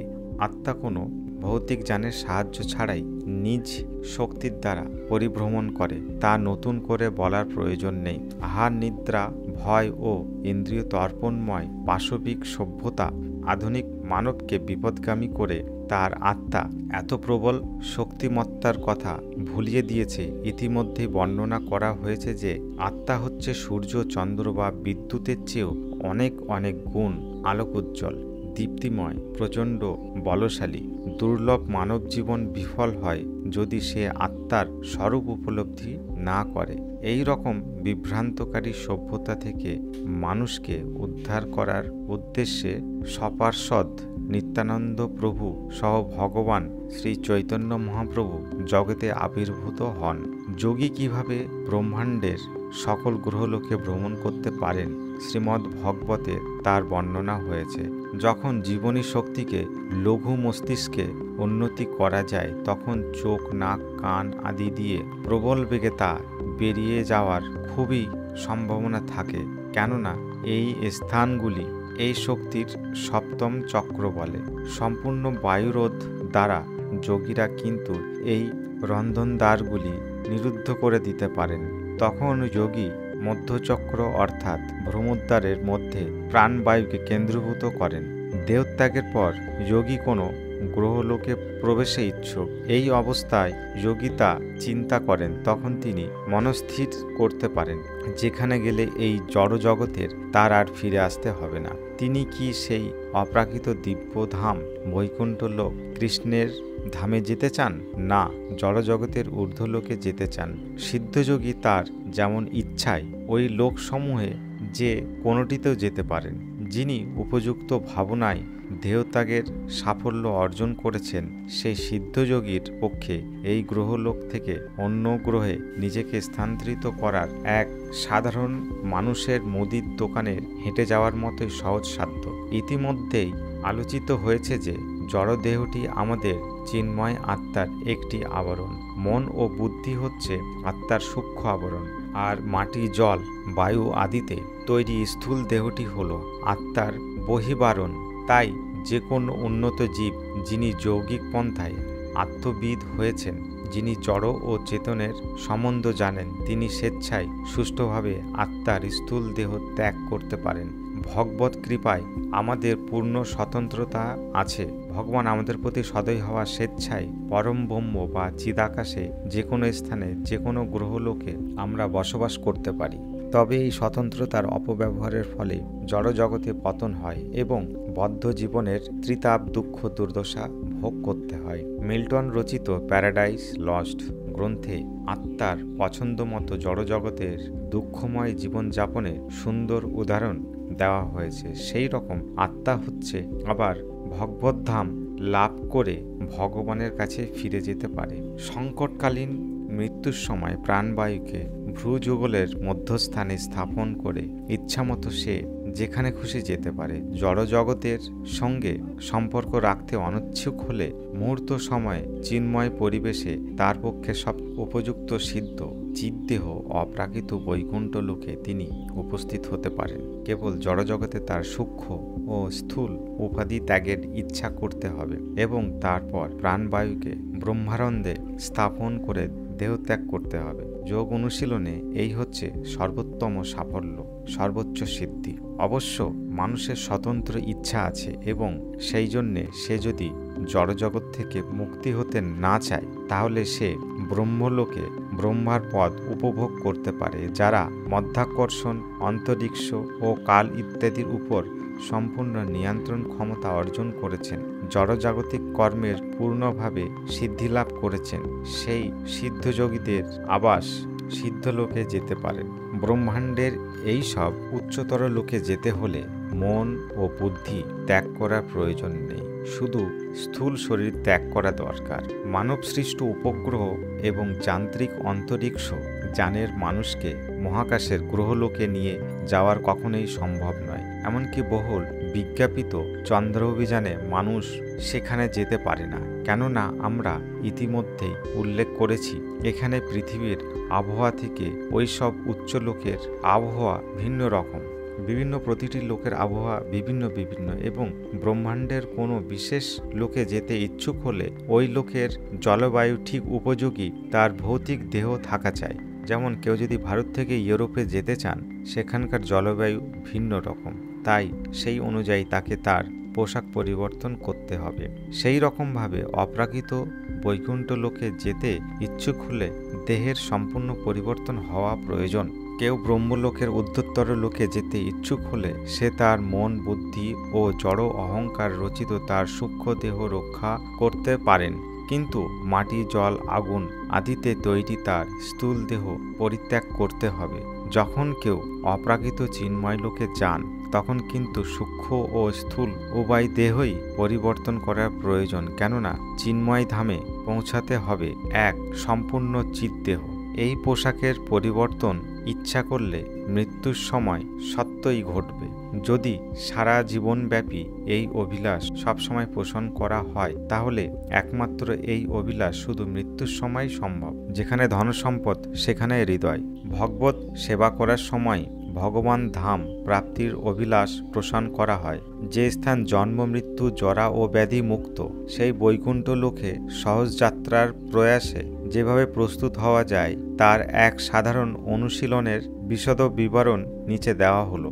1 নম্বর, বিজ্ঞানভিত্তিক প্রশিক্ষণ লাভের জন্য ঐকান্তিকভাবে ভগবত ধাম প্রাপ্তিকে অবশ্যই সদ্গুরুর চরণে আশ্রয় নিতে হবে। ইন্দ্রিয়গুলি বিষয়ে ভোগে উন্মুখ জড়ো হওয়া, তার দ্বারা অপ্রাকৃত চিত্তত্ত্ব উপলব্ধি আদৌ সম্ভব নয়।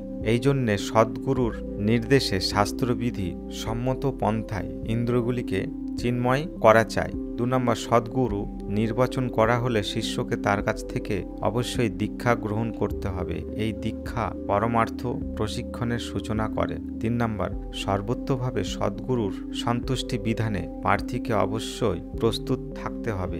গীতা, বেদান্ত, শ্রীমদ্ ভগবত এবং উপনিষদাদি বৈদিক শাস্ত্রে প্রাঙ্গত সম্পূর্ণভাবে আত্মতত্ত্ববিদ ভগবত পার্ষদ সাক্ষাৎ হরি হচ্ছেন সদ্গুরু। তিনি ভগবদ্ধাম প্রার্থীকে বৈকুণ্ঠের পথনির্দেশ দিতে পারেন। সদ্গুরুকে সকল ক্ষেত্রেই অবশ্যই সন্তুষ্ট করা চাই, কেননা সদ্গুরুর তুষ্টি বিধানে তার কৃপা আশীর্বাদে ভক্তিমার্গে প্রার্থী অদ্ভুত প্রগতি লাভ করতে পারে। 4 নম্বর, বুদ্ধিমান প্রার্থী ভক্তিপথে সকল অনর্থ থেকে মুক্ত হওয়ার উদ্দেশ্যে সদ্গুরুর কাছে বুদ্ধিমত্তার সঙ্গে প্রাসঙ্গিক প্রশ্ন জিজ্ঞাসা করেন। খেয়াল খুশির মতো সদ্গুরু পথ নির্দেশ করে না, তবে তা আচার্য মহাজন নির্দিষ্ট পথেই নির্দেশ করেন। এইসব অধিকারী আচার্যদের নাম শাস্ত্রে উল্লেখ করা আছে এবং সদ্গুরুর নির্দেশে কেবল সেই বিধিগুলি পালন করা চাই। সদ্গুরু আচার্য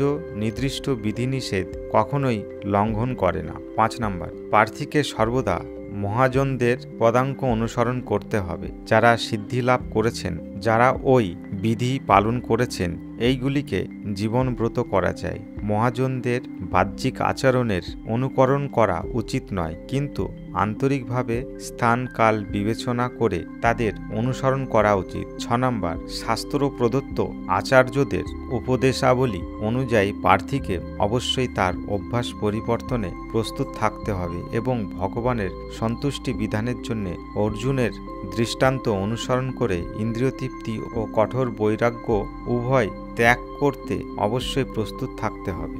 7 নম্বর, তার ভগবত ভজনের অনুকূল পরিবেশে বাস করা উচিত। 8 নম্বর, কেবল তার ভরণ পোষণের জন্য যতটা প্রয়োজন ততটা সম্পদেই তাকে সন্তুষ্ট থাকতে হবে। সহজ ও সরলভাবে জীবন ধারণের প্রয়োজনীয় সম্পদের অধিক সঞ্চয়ের চেষ্টা করা উচিত নয়। 9 নম্বর, একাদশী তিথিতে তাকে অবশ্যই উপবাস করতে হবে। 10 নম্বর, বটবৃক্ষ, গো, ব্রাহ্মণ এবং ভক্তকে অবশ্যই শ্রদ্ধা জানানো চাই। ভগবত ভজন মার্গে এই নিয়মগুলি হল প্রাথমিক পদক্ষেপ। ক্রমশ না সূচক অনন্য বিধিগুলি গ্রহণ করা কর্তব্য। 11 নম্বর, সেবা অপরাধ ও নাম অপরাধ পরিত্যাগ করা চাই। 12 নম্বর, অভক্ত সঙ্গ ত্যাগ করতে হবে। 13 নম্বর, বহু শিষ্য গ্রহণ করা চলবে না। এর অর্থ হলো যিনি প্রথম 12টি বিধি সাফল্যের সঙ্গে অনুসরণ করেছেন তিনিই স্বয়ং একজন গুরু হতে পারেন, ঠিক যেমন সীমিত ছাত্রের ক্লাসে একজন উপদেশক হতে পারেন। 14 নম্বর, শাস্ত্র থেকে উদ্ধৃতি দিয়ে তিনি নিজেকে একজন বিরাট পণ্ডিত রূপে প্রদর্শনের চেষ্টা করবে না। অনন্য শাস্ত্রের অতিরিক্ত কেতাবি জ্ঞানের দরকার নেই, তবে প্রয়োজনীয় শাস্ত্রীয় তত্ত্বজ্ঞান তার অবশ্যই থাকা চাই। 15 নম্বর, জাগতিক লাভ ক্ষতি কঠিন পরীক্ষার মধ্যেও উপরে 14 দফায় নিয়মবিধি প্রতিনিয়ত ও সাফল্যের সঙ্গে অনুশীলনের ফলে প্রার্থী তার মানসিক ভারসাম্য বজায় রাখতে পারে। 16 নম্বর, পরবর্তী পর্যায়ে প্রার্থীকে কোনো অবস্থায় শোকমোহে অভিভূত হলে চলবে না। 17 নম্বর, তিনি যেমন অন্যের ধর্মীয় ও উপাসনাগত মনোভাবে নিন্দা করবেন না, তেমনি পরমেশ্বর ভগবান ও ভগবত ভক্তেরও নিন্দা করবে না। 18 নম্বর, ভগবান বা ভগবত ভক্তের নিন্দা তিনি কখনোই সহ্য করবেন না। 19 নম্বর, নারী পুরুষের পারস্পরিক সম্বন্ধ বিষয়ক আচরণ সম্পর্কে আলোচনায় তার অংশগ্রহণ করা উচিত নয়। অন্যদের পারিবারিক ব্যাপারে অনর্থক বিষয় সম্পর্কে তার মনোনিবেশ করা উচিত নয়। 20 নম্বর, জীব মাত্রকেই দৈহিক বা মানসিক ক্লেশ বা উদ্বেগ দেওয়া উচিত নয়। 20টি নিয়ম বিধির প্রথম 3টি ইতিবাচক বিধি ঐকান্তিক প্রার্থীর পক্ষে অবশ্যই পালনীয় ও একান্ত প্রয়োজন। ঐকান্তিক প্রার্থী আরও 44টি বিধি পালনীয়, তবে চৈতন্য মহাপ্রভু 5টি বিধিকে সবচেয়ে প্রয়োজনীয় বলে নির্বাচন করেছেন। পরিণত জীবনের বর্তমান অবস্থার জন্যে এই বিধি কটি নির্বাচিত হয়েছে। 1 নম্বর, ভক্ত সঙ্গ করা উচিত। ভক্তদের কথা মনোযোগ দিয়ে শোনা, তাদের পারমার্থিক প্রশ্ন জিজ্ঞাসা করা, প্রসাদ বিতরণ ও গ্রহণ, তাদের কিছু দান করা এবং তাদের দান গ্রহণ করা। 2 নম্বর, সকল অবস্থায় পবিত্র হরিনাম কীর্তন করা। এই নাম কীর্তন ভগবত উপলব্ধির এক সহজ পন্থা, যার জন্যে কোনো মূল্য দিতে হয় না। যে কোনো সময় অসংখ্য ভগবান নামের যে কোনো একটি কীর্তন করা যায়। নাম অপরাধ পরিত্যাগে সচেষ্ট হওয়া উচিত। দিব্য ভগবান নাম কীর্তনকালীন 10টি নাম অপরাধ আছে।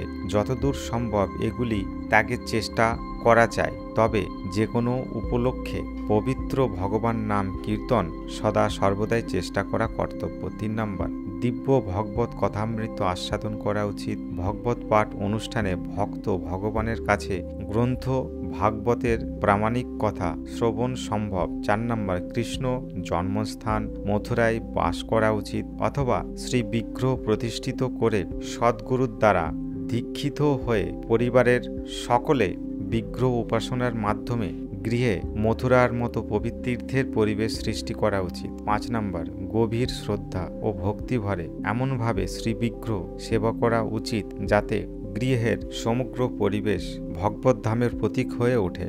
যিনি দিব্য ভগবত উপাসনায় পারঙ্গত ও প্রার্থীকে উপযুক্ত পন্থা প্রদর্শন করতে পারেন, সেই সদ্গুরুর নির্দেশ দ্বারা তা সম্ভব। উপরের 5টি নিয়ম বিশ্বের যে কোনো স্থানে যে কেউ গ্রহণ করতে পারবেন।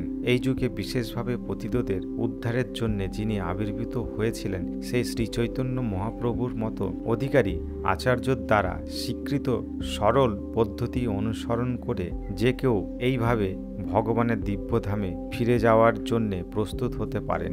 এ বিষয়ে আরও বিস্তৃত বিবরণের জন্য ভক্তি রসামৃত সিন্ধুর মতো শাস্ত্র পাঠ করা উচিত। পরম ব্রহ্মের দিব্যধামে স্থানান্তরিত হওয়ার সমগ্র পন্থা হল চিন্ময় আত্মার স্থূল ও সূক্ষ্ম ভৌতিক উপাধির কাজ সমাপ্ত করা। উপরের উল্লেখিত ভগবত সেবার 5টি বিধি পারমার্থিক বল এতই প্রাণবন্ত যে এক উন্নত ভক্ত আন্তরিকভাবে ওই বিধিগুলি অনুষ্ঠানের এমনকি পারমার্থিক স্তরেও ভাবের স্তরে উন্নীত হবেন, যা মানবিক জল্পনা কল্পনা ও সূক্ষ্ম তর্কপন্থার অতীত। ভৌতিক সংসারশ্রম ত্যাগ করার পর সম্পূর্ণ ভাবাবিষ্ট বা ভগবত প্রেম লাভের পরমব্রহ্ম চিৎজগতে স্থানান্তরিত হন। এমনকি স্থূল জড়শরীরে অবস্থান করলেও ভগবত প্রেমে সিদ্ধিলাভে বস্তুত চিন্ময় স্থিতি প্রাপ্তি হয়। আগুনের সংস্পর্শে জ্বলন্ত লোহের অবস্থা যেমন হয় আর লোহ ধর্ম থাকে না, আগুনের ধর্মপ্রাপ্ত হয়, তারও ওই রকম অবস্থা হয়। জড়বিজ্ঞানের পরিমাপ ক্ষমতার অতীত ভগবানের উপদিষ্ট ও অচিন্ত বিভূতির দ্বারা যা সম্ভব হয়। এই জন্যে অখণ্ড বিশ্বাসে ভগবত সেবায় নিয়োজিত হওয়া উচিত। ভাবনা চিন্তার মাধ্যমে ব্যক্তিগতভাবে উন্নত মানের ভক্তের প্রকৃষ্ট সঙ্গ অন্বেষণ করা চাই, যাতে বিশ্বাস অবিচলিত হয়। এই রকম সাধু সঙ্গই যথার্থ ভগবত ভক্তি বিকাশের সহায়ক হয়। বিদ্যুতালোকের মতো সকল জড়জাগতিক অনর্থ দূরীভূত করবে। চিন্ময় প্রীতিতে এই সব বিভিন্ন স্তর ভগবদ্ধাম প্রাপ্তি ব্যক্তিগতভাবে স্বয়ং অনুভব করবেন, আর এর ফলে তার দৃঢ় বিশ্বাস হবে যে তিনি অপ্রাকৃত সনাতন দিব্যধামের পথে প্রগতি লাভ করেছেন। তখন তিনি আন্তরিকভাবে ভগবানে ও তার সনাতন ধর্মে আসক্ত হবেন। ভগবত প্রেম উন্মেষণের এই রকম হল ক্রমপন্থা। এই ভগবত প্রেমের বিকাশে মানব জীবনের পরম প্রয়োজন। যারা এই পন্থায় সিদ্ধি লাভ করেছেন, মহারাজ ঋষিসহ বহু মহাজনদের দৃষ্টান্ত ইতিহাসে রয়েছে। অধ্যাবসনায় ও বিশ্বাসে ভগবত ভক্তির এমনকি একটি মাত্র অঙ্গ যাজন করে কেউ কেউ সিদ্ধিলাভ করেছেন। তাদের কয়েকজনের নামের তালিকা নিচে দেওয়া হলো। 1 নম্বর, কেবল শ্রবণের মাধ্যমে সুখদেব গোস্বামীর মতো আচার্যদের কাছে মহারাজ পরীক্ষিত চিন্ময় স্থিতি লাভ করেন। 2 নম্বর, মহান পিতা ব্যাসদেবের নিকট প্রাপ্ত অপ্রাকৃত দিব্যবাণী শুধু অবিকল আবৃত্তি করে সুখদেব গোস্বামী সেই পারমার্থিক সিদ্ধি লাভ করেন। 3 নম্বর, ভক্তপ্রবর দেবর্ষি শ্রী নারদ মুনি দত্ত উপদেশামৃত নিরন্তর স্মরণের মাধ্যমে প্রহ্লাদ মহারাজ পারমার্থিক সাফল্য অর্জন করেন। 4 নম্বর, শ্রীমতী লক্ষ্মীদেবী ভগবানের পাদপদ্ম উপবেশন করে তার পাদসেবন করেই ওই সিদ্ধি লাভ করেন। 5 নম্বর, ভগবত অর্চন দ্বারা মহারাজ পীর্থু ভক্তিমার্গে সিদ্ধি লাভ করেন। 6 নম্বর, ভগবত বন্দনার মাধ্যমে অক্কুর ভক্তি রাজ্যের সাফল্য অর্জন করেন। 7 নম্বর, শ্রী রামভক্ত মহাবীর হনুমান ভগবত আদেশ পালন করেই এই পথে সফল হন। 8 নম্বর, ভগবত গীতার দিব্যজ্ঞান অর্জুন ও অনুগামীদের প্রদাতা ভগবানের সখ্যভাব দ্বারা রণবীর অর্জুন সেই সাফল্য অর্জন করেন। 9 নম্বর, আত্মনিবেদন সহ সবকিছুই ভগবত উচ্চারণে সমর্পণ হলে মহারাজ বলি ভক্তিমার্গে সিদ্ধি লাভ করেন। ভগবত ভজনের এই হচ্ছে 9টি অঙ্গ এবং ভক্তিপ্রার্থী 1, 2, 3, 4 বা সবকটি অঙ্গ গ্রহণ করতে পারেন। জড়জাগতিক স্তরে পরিমাণগত বা গুণগত বিভিন্নতার ঊর্ধ্বে অদয় জ্ঞানের সকল সেবায় স্বয়ং অদয় তত্ত্ব, পূর্ণতত্ত্ব, অখণ্ড তত্ত্ব, চিন্ময় স্তরে সবকিছুই এক ও অভিন্ন দিব্য। অপ্রাকৃত বৈচিত্র্য থাকার সত্ত্বেও মহারাজ অম্বরীশ উপরে উল্লেখিত ভক্তির সকল অঙ্গ যাজন করেন এবং ভক্তিপথে সিদ্ধি লাভ করেন। তিনি তার মনকে ভগবানের পাদপদ্মে, তার বাণী ভগবদ্ধামের মহিমা কীর্তনে, তার হাত ভগবত ভক্তির মার্জনায়, তার কর্ণ ভগবান শ্রীকৃষ্ণের বাণী শ্রবণে, তার চোখ দুটি শ্রীবিগ্রহ দর্শনে, তার দেহটি ভগবত ভক্তের শরীর স্পর্শনে, তার নাসিকা ভগবত অর্পিত পুষ্প সুগন্ধ ঘ্রাণে, তার জিহ্বা ভগবত প্রসাদ আস্বাদনে, তার পদতায় ভগবত মন্দির দর্শনে, ইন্দ্রিয় ভোগে সম্পূর্ণ নিষ্ক্রিয় হয়ে জীবনের সমস্ত শক্তি ভগবত সেবায় নিয়োগ করেন। জড়বিজ্ঞানে সমস্ত নৈপুণ্যকে ধিক্কার দিয়ে এইসব দিব্য ভগবত সেবা মানব জীবনের পরম পূর্ণতা লাভে সহায়ক হয়েছে। জীবনে সিদ্ধি লাভের জন্যে আত্ম উপলব্ধি এই বিধি গ্রহণ তাই সকল মানবের পক্ষে একান্ত প্রয়োজন। মানব জীবনের একমাত্র দায়িত্ব হল আত্ম উপলব্ধি, নিজেকে জানা। দুর্ভাগ্যবশত বর্তমান যুগে মানব সমাজ জাতীয় কর্তব্য সাধনে অতীব ব্যস্ত। বস্তুত যারা পারমার্থিক দায়িত্ব জ্ঞানহীন, কেবল তারাই জাতীয় কর্তব্য, সামাজিক কর্তব্য ও মানবহিতৈষী কর্তব্য সাধনে দায়বদ্ধ। জন্ম হওয়া মাত্র মানুষের শুধু জাতীয়, সামাজিক এবং মানবহিতৈষী দায়িত্ব থাকে না। যারা জগতে বায়ু, জল ও আলোক সরবরাহ করেন তাদের প্রতি আমাদের দায়িত্ব থাকে। আদর্শ জীবনপথে যথার্থ নির্দেশে যে মহান ঋষিরা বিশাল জ্ঞানের ভাণ্ডার রেখে গেছেন তাদের প্রতি মানবের দায়িত্ব আছে। সব রকম জীবের প্রতি, পিতৃপুরুষের প্রতি, পরিবার পরিজনাদির প্রতি তার দায়িত্ব রয়েছে, কিন্তু একটি মাত্র দায়িত্ব, পারমার্থিক সিদ্ধি কর্তব্য স্বয়ং নিযুক্ত হওয়া মাত্র। অন্য প্রচেষ্টা ছাড়াই তার সকল দায়িত্বের সত্ত্বেও হিসাব নিকাশ শেষ হয়ে যায়। ভগবত ভক্ত কখনো সমাজের কাছে বিরক্তিকর পাত্র নয়, পক্ষান্তরে তিনি মানব সমাজের এক মূল্যবান সম্পদ।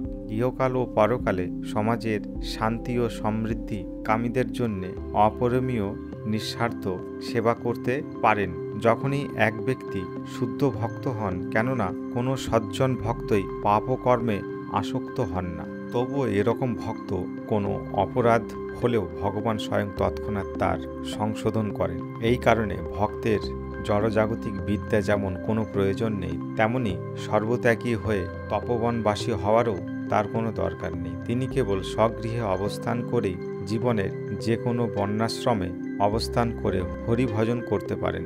কেবল ভগবত সেবার মাধ্যমে অত্যন্ত নিষ্ঠুর ব্যক্তি দারিদ্রচিত্ত হওয়ার অনেক দৃষ্টান্ত ইতিহাসে রয়েছে। বাহ্যিক প্রয়াস ছাড়াই একজন শুদ্ধ ভক্তের জীবনে স্বাভাবিকভাবেই জ্ঞান ও বৈরাগ্যের বিকাশ হয়। মানব সমাজ ক্রমশ জ্ঞান বিকাশের মাধ্যমে জীবনের এই সিদ্ধির স্তরে পৌঁছাবে। তবে ভারতীয় ঋষিরা এই লক্ষ্যে ইতিমধ্যেই পৌঁছে দিয়েছেন। এই উচ্চ শিখরে পৌঁছাতে হাজার হাজার বছর কেন অপেক্ষা করতে হবে? তাই তাদের সময় ও শক্তি অপচয় থেকে রক্ষার উদ্দেশ্য এই তত্ত্ব এক সুষ্ঠু পন্থায় তাদের দেওয়া হবে না কেন? যা লাভ করতে হয়তো তাদের লক্ষ বছর কঠোর শ্রম করতে হতো, এক জীবনে তারা তার সুযোগ গ্রহণ করতে পারে। আধুনা এক রাশিয়ান উপকথা রচনাকার বিশ্বের আভাসে জানাচ্ছেন যে বিজ্ঞান মানবকে চিরজীবী হতে সহায়তা করবে। অবশ্য একজন সৃষ্টিকর্তা পরম ব্রহ্ম তিনি বিশ্বাস করেন না, তবে জগৎবাসীকে তার অভিমত জানানোই আমরা তাকে স্বাগত জানাই। কেননা আমি জানি যে বিজ্ঞানের যথার্থ উন্নতির ফলে মানুষ নিশ্চয় চিন্ময় সনাতন ধাম লাভ করবে এবং বিজ্ঞানীদের জানাবে যে সমস্ত জাগতিক বৈজ্ঞানিক ধারণার অতীত সর্বশক্তিমান এক পরম স্রষ্টা আছেন। প্রত্যেক জীবই স্বরূপত নিত্য শাশ্বত বলে শাস্ত্রে উল্লেখ আছে, কিন্তু তার স্থূল ও সূক্ষ্ম শরীর পরিবর্তন করতে হয়, আর এই পরিবর্তন পন্থাকে জন্ম ও মৃত্যু বলে। মানুষকে এই ভৌতিক বন্ধন শৃঙ্খলে পড়তেই হবে। এমনকি সংসার জীবনে সর্বোচ্চ অবস্থায়ও যা চলে আসছে, এই পরিবর্তন পন্থা জন্ম মৃত্যু থেকে তার রেহাই নেই। জল্পনা কল্পনায় নিপুণ রাশিয়ান উপকথা রচনাকার যতই কল্পনা করুন, প্রকৃতির নিয়ম বিধি সম্বন্ধে যাদের কিছু জ্ঞান আছে, এই রকম প্রকৃতিস্থিত ব্যক্তিরা জড়জগতে মানুষের চিরজীবী হওয়ার কথা কখনোই একমত হবেন না। একজন প্রকৃতি বিজ্ঞানী কেবল একটি ফলকে পরীক্ষা নিরীক্ষা করে জড় প্রকৃতির সাধারণ গতি পর্যায় বুঝতে পারেন। একটি ছোট ফল একটি ফুল থেকে উৎপন্ন হয়, বৃদ্ধিপ্রাপ্ত হয়, বৃক্ষ শাখায় কিছুকাল থাকে, পূর্ণ বিকশিত হয়, পাকে, তারপর অবশেষে বৃক্ষ থেকে পতনের পূর্ব পর্যন্ত প্রতিদিন ক্ষয়প্রাপ্ত হতে থাকে, ভূমিতে পড়ে পচতে আরম্ভ করে এবং পরিশেষে মাটির সঙ্গে মিশে যায়। ভূমিতে বীজ পড়ে থাকে, বীজ থেকে এক বৃক্ষ যথাসময়ে বৃক্ষ ফল উৎপন্ন করে, যা সবই ওই একই গতি প্রাপ্ত হয়। এইভাবে চলে। এই রকম এক জীব সত্তা, এক চিৎ স্ফুলিঙ্গ রূপে পরম সত্তার এক অংশ ঠিক গর্ভধারণের পরেই এক মাতৃগর্ভে তার জৈব রূপ পরিগ্রহ করে। জীব সত্তা অল্প অল্প করে গর্ভে বৃদ্ধিপ্রাপ্ত হয়, জন্মলাভ করে, তারপর আরও বৃদ্ধিপ্রাপ্ত হতে থাকে। এক শিশু, বালক, যুবক, প্রাপ্তবয়স্ক, বৃদ্ধ হয়। উপকথা রচনাকার সকল শুভেচ্ছা ও আশার আকাশকুসুম কল্পনা সত্ত্বেও অবশেষে অন্তিমে ক্ষয়প্রাপ্ত হয়ে মৃত্যুমুখে পতিত হয়। তুলনামূলক বিচারে মানুষ ও ফলে কোনো পার্থক্য নেই। ফলের মতো অপ্রকটের পর মানুষ বীজ রূপে তার অনেক সন্তান রেখে যায়, তবে জড়া প্রকৃতির নিয়ম অনুযায়ী সে তার ভৌতিক শরীরে অনন্তকাল ধরে থাকতে পারে না। জড়া প্রকৃতির কঠোর বিধানকে কি করে একজন উপেক্ষা করতে পারেন? বিজ্ঞানী যতই গর্ব দণ্ড প্রকাশ করুক, প্রকৃতির কঠোর নিয়ম বিধি সে পরিবর্তন করতে অক্ষম। জ্যোতির্বিদ বা বিজ্ঞানী গ্রহণের কক্ষপথ পরিবর্তন করতে পারে না। তুচ্ছ সামান্য এক খেলনা, যাকে সে এক উপগ্রহ বলে, তা তৈরি করতে পারে মাত্র। নির্বোধ শিশুরা এগুলির দ্বারা প্রভাবিত হতে পারে এবং আধুনিক কৃত্রিম উপগ্রহ স্পুটনিক আবিষ্কারকদের অনেক সম্মান দিতে পারে, কিন্তু মানব সমাজে যারা অপেক্ষাকৃত সুস্থ মস্তিষ্ক সম্পূর্ণ ব্যক্তিরা, বিজ্ঞানীরা যারা সংখ্যা নির্ণয় করতে অক্ষম, সেই বিশাল সূর্য, নক্ষত্র, তারা, তারকা ও গ্রহের সৃষ্টিকর্তাকে আরও বেশি সম্মান জানাবে, প্রশংসা করবে। রাশিয়া বা আমেরিকায় যদি এক খেলনা কৃত্রিম উপগ্রহের একজন নির্মাতা থাকে, তাহলে পরমব্রহ্মের চিদ আকাশে বিশাল উপগ্রহগুলির সৃষ্টিকর্তা থাকাই যুক্তিসঙ্গত। এক খেলনা উপগ্রহ তৈরি করতে ও তাকে কক্ষপথে ভ্রমণের জন্য কত বৈজ্ঞানিক মস্তিষ্কের প্রয়োজন হয়? তাহলে কৃপকার সূক্ষ্ম ও সিদ্ধ মস্তিষ্ক অসংখ্য তারকার মহাসমাবেশ ও তাদের কক্ষপথে রক্ষার ব্যবস্থা করতে পারেন। এ পর্যন্ত ভগবানের অবিশ্বাসীরা এই প্রশ্নের জবাব দিতে পারেনি। নাস্তিক শ্রেণীর লোকেরা সৃষ্টিতত্ত্ব সম্বন্ধে তাদের যে নিজস্ব মতবাদ উত্থাপন করে তা সচরাচর ফলত। এই রকম এটা দুর্বোধ, আমাদের কল্পনাতীত, তবুও খুব সম্ভব এটা অবিচিন্ত ইত্যাদি অভিমত ব্যক্ত করেন। এর একমাত্র অর্থ হচ্ছে যে তাদের তথ্যের কোনো প্রামাণিক ভিত্তি নেই এবং তা বৈজ্ঞানিক পরীক্ষা পর্যবেক্ষণ লব্ধ তালিকাসূচির দ্বারা সমর্থিত নয়। বিজ্ঞানীরা কেবল জল্পনা কল্পনা করেন, অনুমান করেন। যাই হোক, এ সম্বন্ধে প্রামাণিক তথ্য বিবরণ ভগবদ্গীতায় পাওয়া যায়। যেমন ভগবদ্গীতা থেকে আমরা জানতে পারি যে এই জড়জগতে এমন জীবসমূহ আছে যাদের আয়ুষ্কাল 4,30,00,000 গুণ 1,000 গুণ 2 গুণ 30 গুণ 100 সৌর বৎসর। আমরা ভগবদ্গীতাকে প্রামাণিক বলে গ্রহণ করি, কেননা শঙ্করাচার্য, শ্রী রামানুচার্য, শ্রী মাধবাচার্য ও চৈতন্য মহাপ্রভুর মতো ভারতের মহান ঋষিরা এই শাস্ত্র গ্রন্থটিকে প্রামাণিক বলে গ্রহণ করেছেন। ভগবদ্গীতা থেকে জানা যায় যে জড়জগতের আংশীভূত সকল জীবসত্তার আকারই তাদের জীবনকাল নির্বিশেষে ক্ষয়িষ্ণু ও বিনাশী।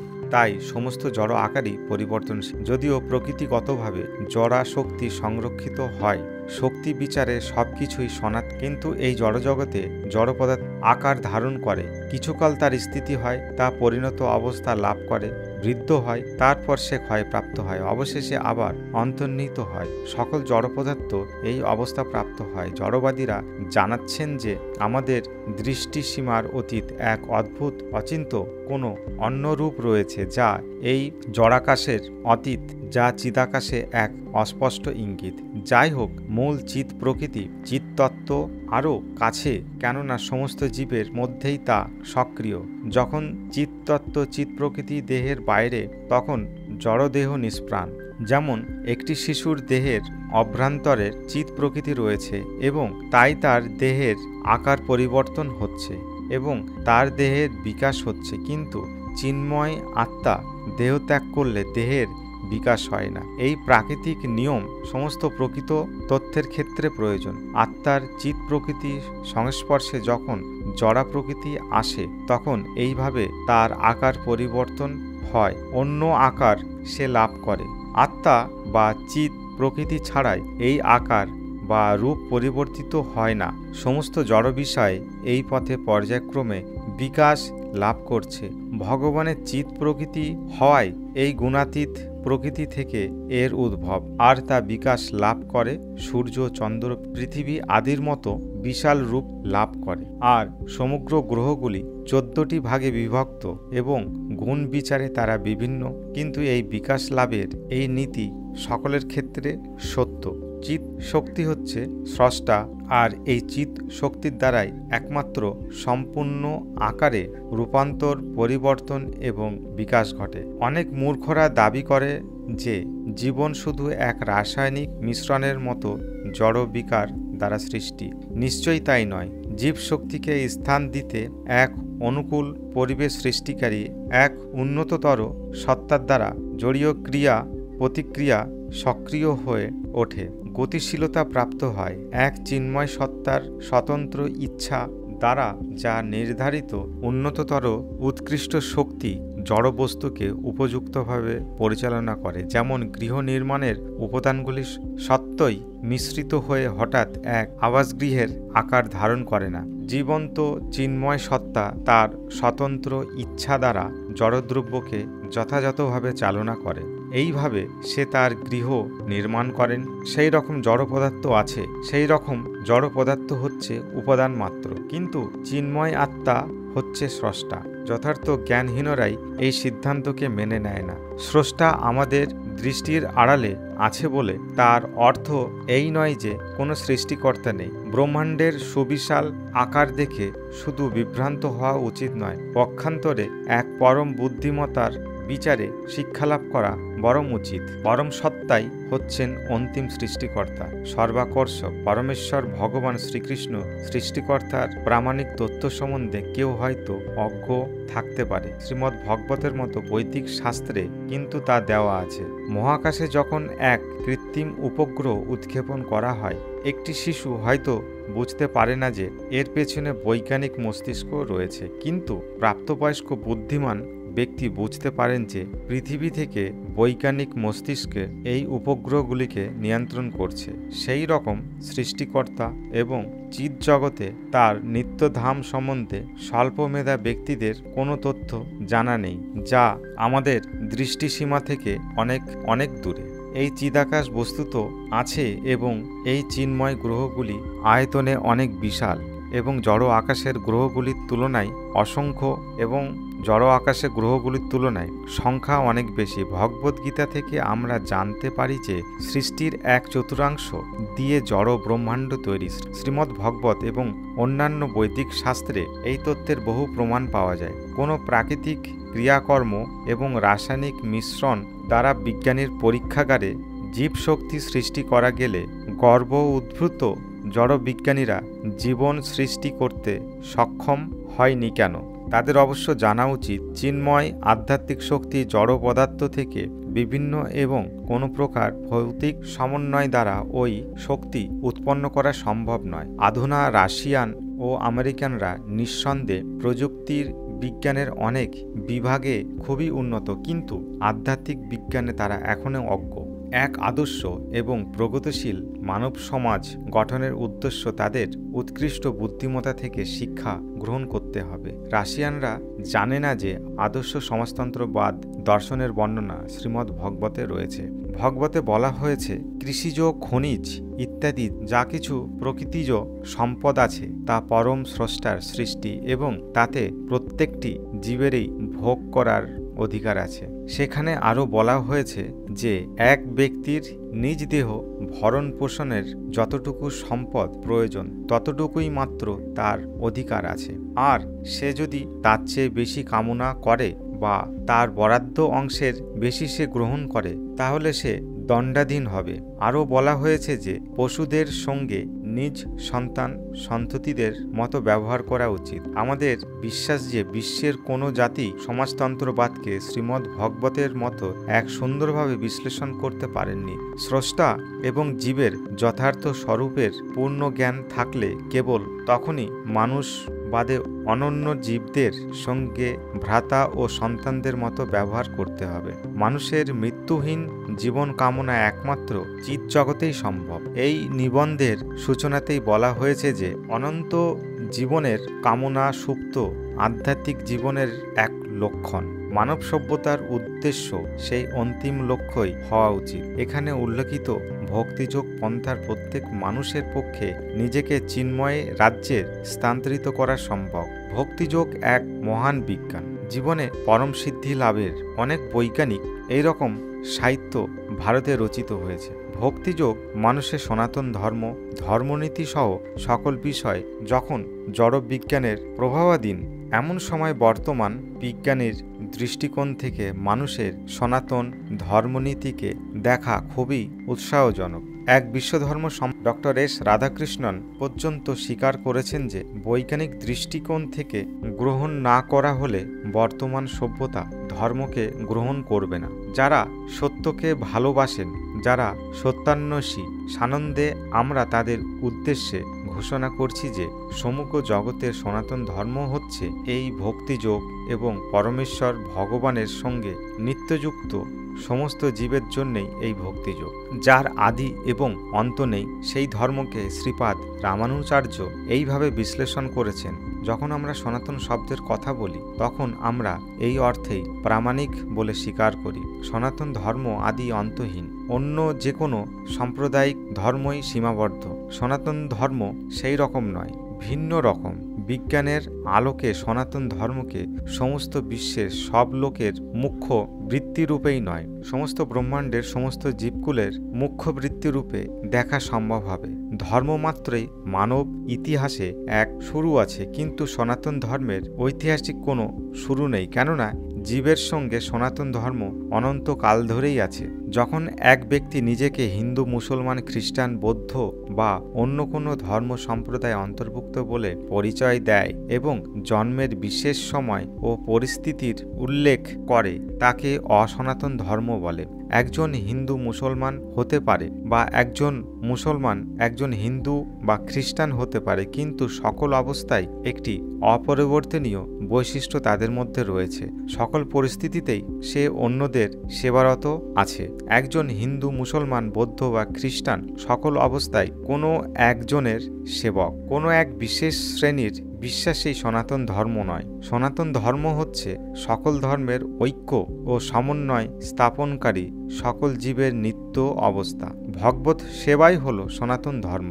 সনাতন সম্বন্ধে ভগবদ্গীতায় অনেক স্থানে উল্লেখ আছে। এই প্রামাণিক গ্রন্থ থেকে আমরা সনাতন ধর্মের তাৎপর্য শিক্ষা লাভ করি। ভগবদ্গীতার 7ম অধ্যায়ের 10ম শ্লোকে সনাতন শব্দের উল্লেখ আছে।